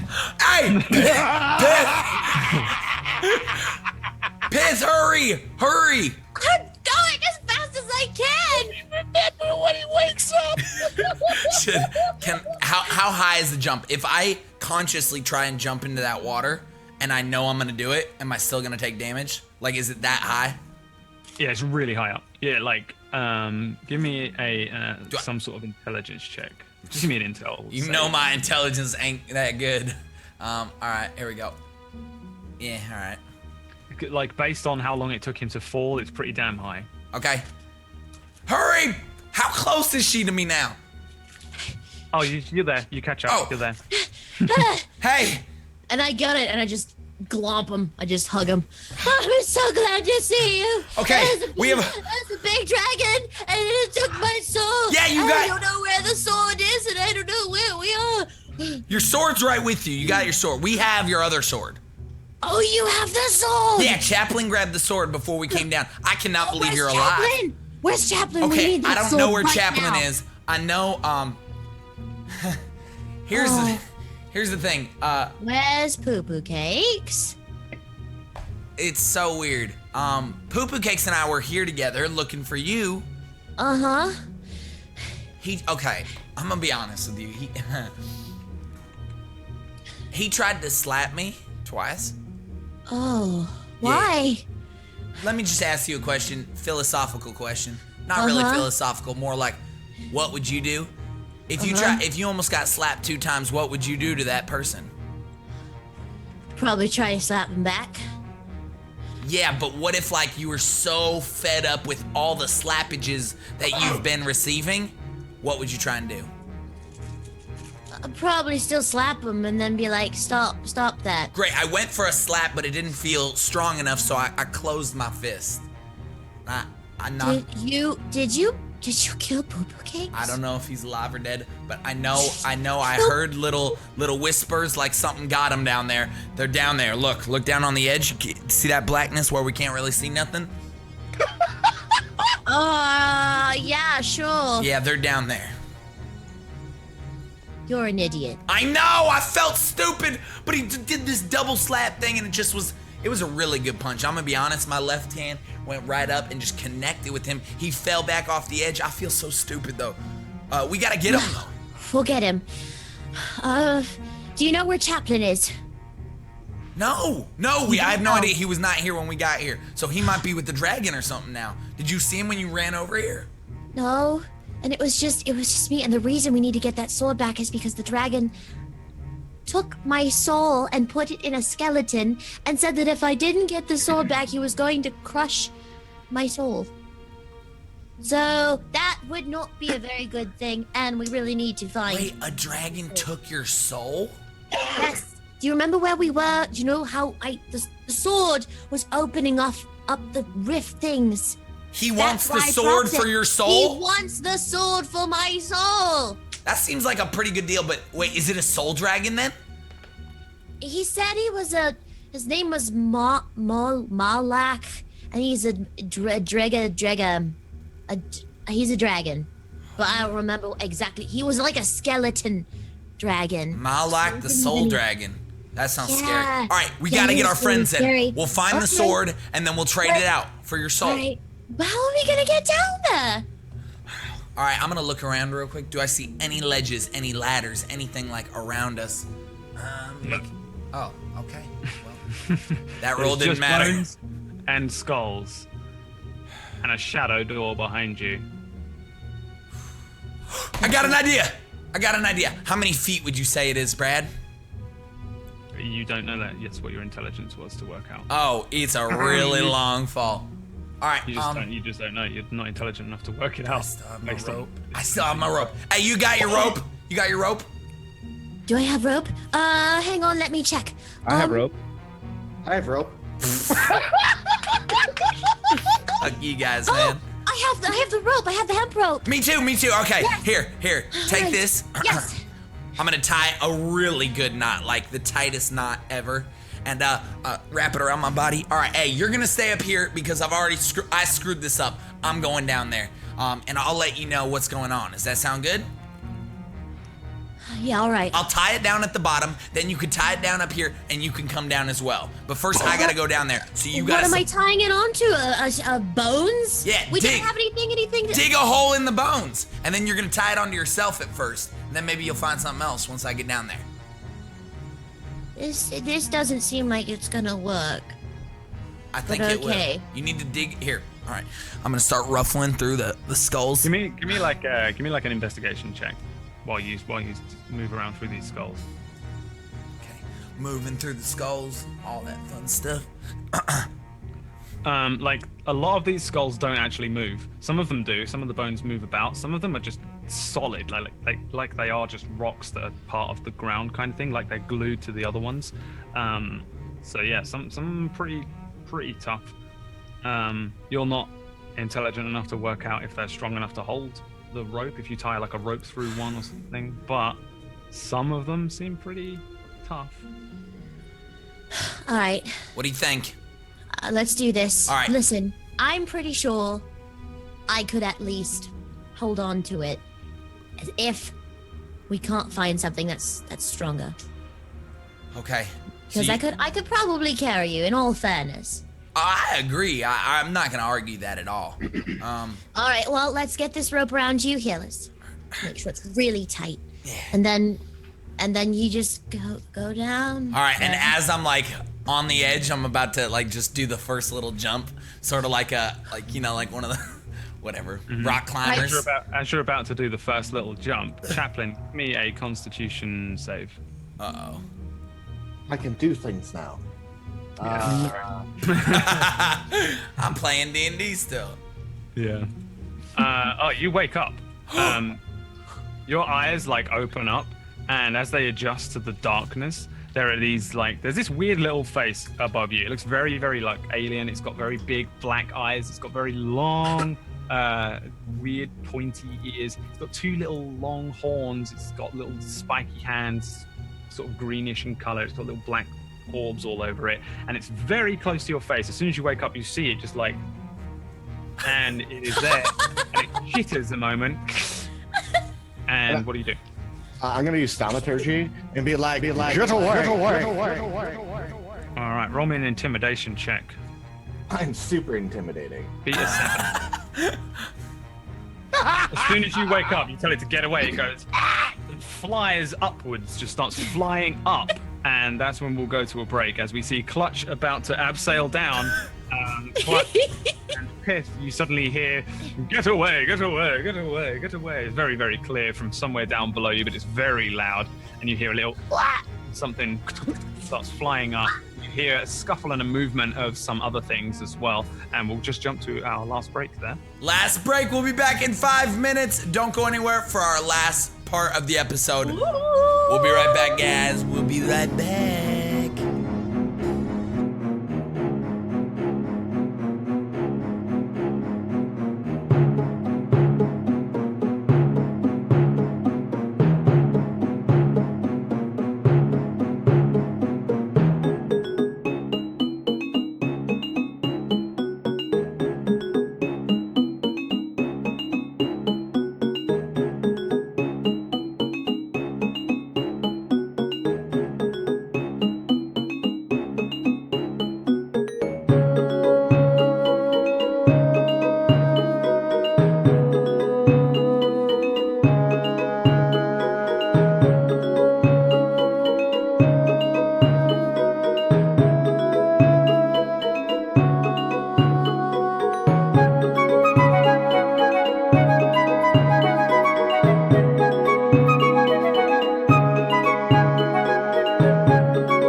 action.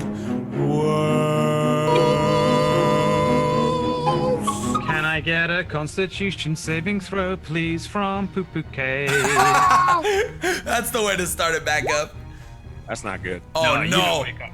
It's all right. You're just waking up, but you don't wake up. Thaumaturgy, the loudness, you're still just unconscious from damage. Okay. Here's what's gonna happen now. I'm gonna give you a map, and it's kind of a weird looking map. Okay. There you go. This is where you are. Up on that path. It is a skull path, but doesn't look like it. You look like that. Bruh, this is great, dude. All the way up there, and the area where the white line is essentially where this like land mass is, but it's almost completely imperceptible to you for the record. Cool. But I needed to put it on there for me. Yeah. So Chaplain, you have scared off this one which is behind you. It flies off, so it's actually above you now as it flies upwards. This weird little creature. You're on the ground. You're prone right now. And John, Sam, and Mr. Clutch, I presume you're starting to walk down this thing. Yeah, I did want to, yeah, exactly. I wanted to like, because I remember what I know Poo-Poo's gonna be mad when he wakes up, so I want to do something for him in honor, and like as I, just because we were gonna mess with Chaplain back in the day at the bar, so as I'm like going off the first rock, I like kick myself back, and I like look over at Pith, and I just like with my mouth go, I love you. And just fall down, like I just say I love you to her just to freak her out. All right. So you can start climbing down. So basically we see Clutch for a moment. In fact, Pith, give me an athletics check. Right. Just to see how solid this is. Does it matter? Well, if your athletics is better, roll that. Are you serious? As he starts to move down, you 5! find yourself It's like great. being dragged towards the edge. But generally, the rope that's tied into the skulls, even though you're like, man, this is going somewhere, it doesn't. The skull holds still, and you help steady it. Clutch, you shake around a little bit as you first start heading down, but you're okay. Okay. And so we essentially see Clutch start moving down, I guess. Sailing down. How fast are you moving down? As fast as you can? Slowly? You doing the jumpy thing? What are you doing? The jumpy thing, definitely, man. You're doing the jumpy thing. All right. Is that okay? I mean, yeah, just making it more difficult for yourself. Give me an acrobatics check. Why? No, the jumpy thing's a very great carefully. skilled maneuver. What's up? Yeah, you're all right. You Yeah. start jumping down. It's epic. It's like he looks as good as freaking Solid Snake does in that one bit in thingy with the helicopter. That one. That one bit. Okay, on the ground, Chaplain. This little thing flies up above you. It's got something in its hands. Quite a big thing in its hands. Give me a perception check. Holy crap. It has got Poo Cake's spellbook in its hands as it flies upwards. Oh my god. Oh my god, I'm sorry, man. Oh my god! Like, we need that. Like, oh my god. I'm thinking of what bonus moves I have. I have no first level spells. Sacred Flames have full-time action. I gotta heal everyone. I don't want to start a fight with these things because they're gonna fucking kill me right away. How fast does it look like it's flying? It's about 40 feet above you at the moment. Let me look at Sacred Flame right now. It's starting to look like it's already like disappearing out of view. For the record, your dark vision isn't like fully working here. You don't see as far as you might normally do. You can see into the distance a little way, like you have like 60 feet. You can probably see like 30 to 40 feet. You can barely see this thing in the shadow. I'm standing up, and I'm fucking looking at it, and I'm going, Sacred Flame. You're gonna fucking attack this motherfucker? All right, roll me an attack. Oh my god, you're. Okay. Don't burn the book. Okay, so you fire a sacred flame up at this thing. It's holding the book, and you burn through this thing. It goes, and then just disappears into just flame. It drops the book to one side of it, which lands on this like dark ground next to you, and then this divine charred, impish creature kind of lands on one side of you. But the other two, suddenly, they see this radiant flame. They move back. And then they start moving in towards you. I'm gonna need initiative from everyone, please. Oh my God! We have started the battle. Saloon, please let me go first. We're all gonna. I'm hanging from a rope, man. Where the fuck am I? I have nothing on my map. Oh, yeah, there. You can't even see anything. Woof. I'm gonna be like right here because I'm like hanging. Oh my God.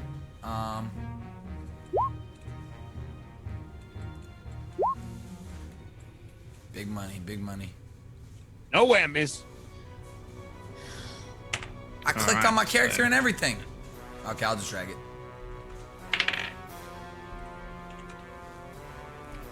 What's up? I got 22, but I clicked on my character on my screen, but it didn't work. Okay, so Can you just add it? I can just add you in. Thank you. 22. Yeah. Thank you. And everyone else is on there. I promise. All right, so you technically are. Oh, I can fire this arrow from here. Come on. Yeah. You're gonna have to let go. It takes 2 hands. No, it's tied around my waist. It's tied around your waist? Yeah, she tied it up around me, remember? And I've been using it. All right, so yeah, you're about 30 foot down. Okay. But you can't see anything below you. How long has it been? Do I still have Hunter's Mark to apply, or no? Is that done? Oh no, that's way done. Okay, I didn't know if it's been 10 minutes. But Yeah, no, you'll still have anything that took an hour. So I think Shield of Faith, is that a concentration or a thing that goes up? Let me look it up. This is gonna be stupid. I mean, you can't see them though. You need to be within. Oh, I can't see him? Yeah, you need to be within about 30 feet of these things to be able to see them, because this is. All right, I'm just gonna tell you, it's basically magical darkness, so you just got fucking no chance. You can't see it. It lasts up to 10 minutes. All right, so you don't have it then. I don't have it. So yeah, you can probably, you would have seen very briefly in the distance, but not very well, even though it would have lit up the area. This is like weird, thick magic darkness. You would have seen and heard Sacred Flame. You would have maybe seen a very small flicker, and you definitely know that it's Chaplin. Generally a little bit further, like maybe. I'll just use a dash, man. I'll drop 60 more feet. I'll like hurry down the rope just to keep going down. Acrobatics check. Okay, no problem. Here we go. Nice, yeah. So you dum all the way down. You're about 10 feet out, right? Yeah, 30 plus 60. Yeah, you're about 10 feet out. So you're at the very bottom. Okay. But you probably don't even really realize it, but the edge of these skulls, where the bottom of this like fucking towering skull mountain thing is, disappears into the blackness. But it's like a straight line. It's not like a distancy thing. It's okay. Like, it goes in, so it looks like at the bottom, but it also kind of looks. Give me a perception check. Done and doneer. Let's see what you see. All right, as you get closer to the bottom, you can actually hear very softly the lapping of some water against the edge of this thing. So it's probably water below you, but again, it's just a straight blackness. You can't tell whether it's water or land. And I'm still.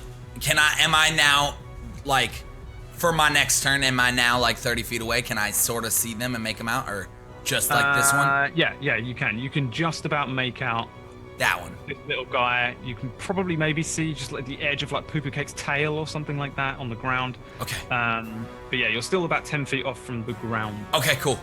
They're down here, Pith! And I'm gonna just like get ready, sort of, with the rope. I'm just taking off the rope and everything. Okay. And that is the end of my turn. All right, Pith, your turn. What? They're down here! just kind of like look around, like maybe I can tie the rope to one of these things. Hang on! So I have the rope. Is he down? Officially on the floor, ground thing? Or is he still 10 feet off? 10 feet! Well, I'm just gonna stand here. Make sure that he doesn't die. Right! Listen! Yeah! I'm staying right here, and you be careful. I'm pretty much don't think there's anything else I can do. Alright, thanks for your help. Yep, got you, buddy. Alright, so the little guy which is in front of Poo Poo Cakes over here looks to Chaplin, and as Chaplin sends up and destroys one of his friends, the spellbook lands to him. Chaplin, give me a perception check. Bam. Cool. This guy's got like the little normalizing wand that the gnomes gave to Poo Poo Cakes that erases memories and stuff in his little clawed hand, and it looks up. Hang on, is he close enough? Yeah, he looks up to you and he starts to like flap his wings. He's like floating in the air, and he just goes, and there's like weird sound waves that come out and head towards you. Give me a whiz saving throw. Holy crap.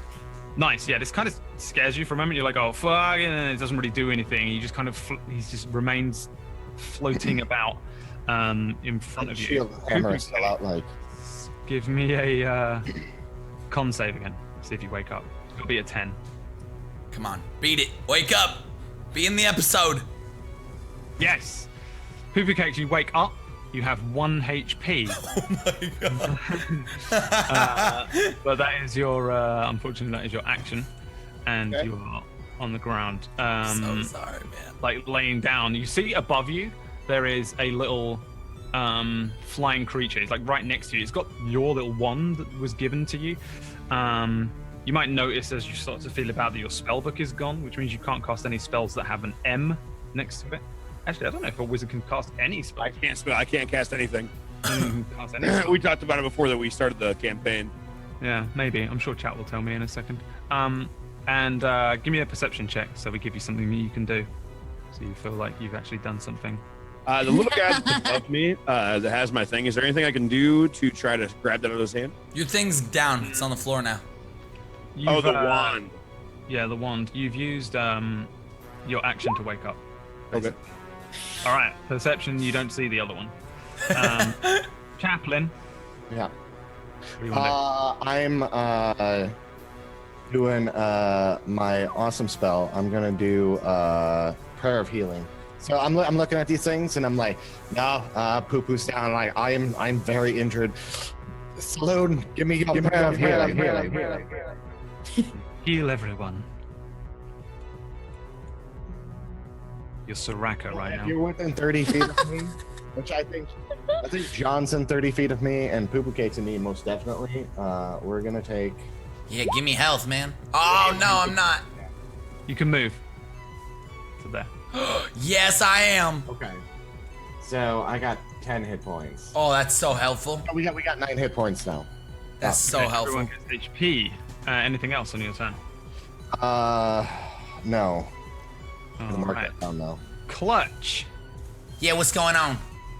You are 10 feet off from the ground roughly, and you can kind of see one of these creatures. All right, so I'm gonna finish my 10 feet and just unwrap the rope from myself and then move 20 feet. Or 15, I only get 25. 15 to right here. 5, 10, 15. All right, as you undo the rope, you splash into water.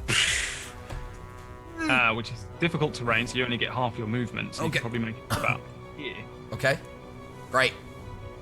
And so am I, like, how far deep in water am I? Do I have my hands? Swimming. You need to swim. You need to doggy paddle. Oh, Can't man. feel the bottom. So I can't shoot my arrow, man? You can try and shoot it with disadvantage and possibly just. All right, so yeah, while I'm doggy paddling, I don't know why it's so fast, but I'm doggy paddling, and I'm gonna just like like just completely urge my body up for a second, and as I urge it up, grab the arrow, pull it back, disadvantage, longbow shot incoming in 3, 2, 1. Oh!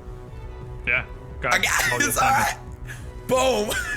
To the one right here. That is very good. So, yeah, this little guy's like looking at Chaplin, like, why is he not afraid of me right now? And he's like floating in the air, his little legs kicking out in front of him. This horrible little like bug-like flying creature. And then an arrow just yeah, hits the ground, drops the wand. It rolls towards Poo Poo Cake's prone body as you kill another one. Pith, your turn. Did I hear the splash? I did. Clutch! I'm in water! Okay. All right. So stop pulling up the rope here. Okay. All right, Pith. Can I do an investigation check to see if there's anything I can throw this rope on to see if I can lower myself down? Yes. All right. Boop. Yeah, you find like a skull, and you could probably wrap the rope through and roll a nice little tight ropey rope around it. It's gonna be bad, man. Affix the rope to one side, and you can use 30 feet of your movement to start abseiling down the skull wall. All right. Okay. All right, I'm coming. Don't wait up for me. I'm gonna start jumping down. All right. You get 30 feet of the way down the thing. Chaplain, give me a perception check. Alrighty. Holy crap. Just before this thing turns invisible, you see that it has got it's like flying through the air, and swinging below it like a pendulum is your warhammer. And it then just disappears from sight. And then it does something else. All right. Poo Poo Cakes, you can get up and do something. Yeah. I get up and I do. Obviously, did I see the guy disappear with the hammer? Oh no, you didn't. You didn't see him. Oh, I didn't see him. Poo poo. Literal. That's the first time you've ever done that.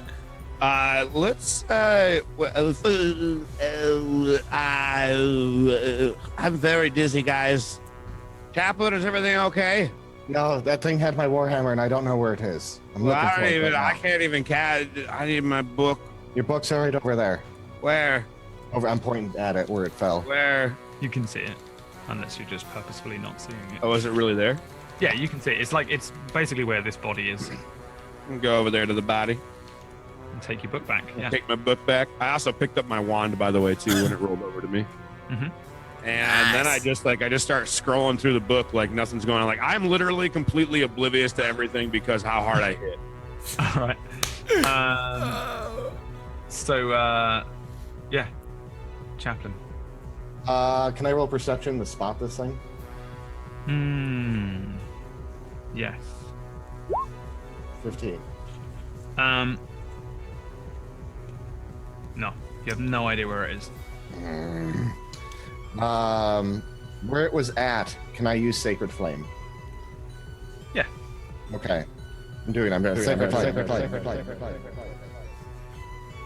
This like sacred flame flies through the air, and you hear a. You're pretty confident it didn't hit anything. Wait, where'd I hit the what? Did it come from over here? Over here.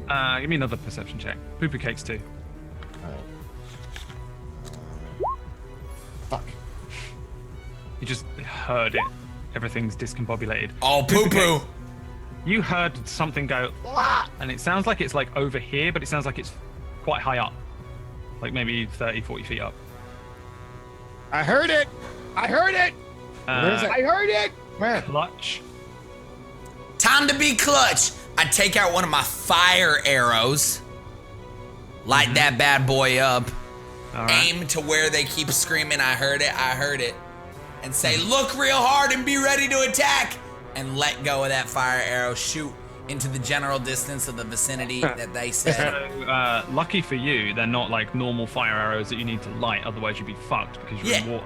But They are. So as soon as you let go of it, it ignites because it's magical runes on it. Oh, sick. All right, I'm shooting that up into the air. Yeah, you fire an arrow. It just as soon as it lets go, it ignites and starts sailing through the distance. After about 30 feet, you lose sight of it. Chaplain, you see it fly past 2, and then it disappears after about 30 feet. Poo Poo Cakes, you also see this little fire arrow disappear into the darkness. And that's all that happens. They didn't see anything? No. All right, then I'm gonna continue swimming, my friend, across the water, and I'm gonna get out of the water. All right. I think. It's your time. Okay, cool. All right. Oh. Shit. Okay, dark and scary, and there's probably water. Okay. I guess I just keep going down. I don't know how much you can longer. Use your action to dash another 30 feet as well, and then you get. So it's the same as Clutch was before, in that you're about 10 feet off from the bottom. You can now see that the bottom is kind of there. You can hear. You know that there's water because Clutch jumped into water. Yeah. And that's about it. Poo Poo Cakes. That's it. Your turn. And I'm still in such a daze. I don't do anything. I just keep going through the book. All right. In that case, the thing does something else. Can I roll perception if it's my turn? The last thing you can do is roll a perception. Please see it, man. Okay. Big. I'm gonna roll perception, and then if it passes, I'm gonna do a sacred flame. I'm just gonna do a sacred flame. We're in that general direction. You don't see anything or hear anything. Oh. Okay. Sacred flame. All right. In the last place where Poo Poo was pointing, I'm just like. Yeah, you sent a sacred flame off into the darkness, into the rough area where Poo Poo Cakes was pointing. There's nothing. You hear nothing. Oh my god. The thing flies away with your warhammer into the darkness. I'm actually. Do I have the greatsword? Yeah. Okay. That's a warhammer is just a warhammer. I'm fine. The thing skitters off into the darkness. And really far away, just impossible to work out as he flies off.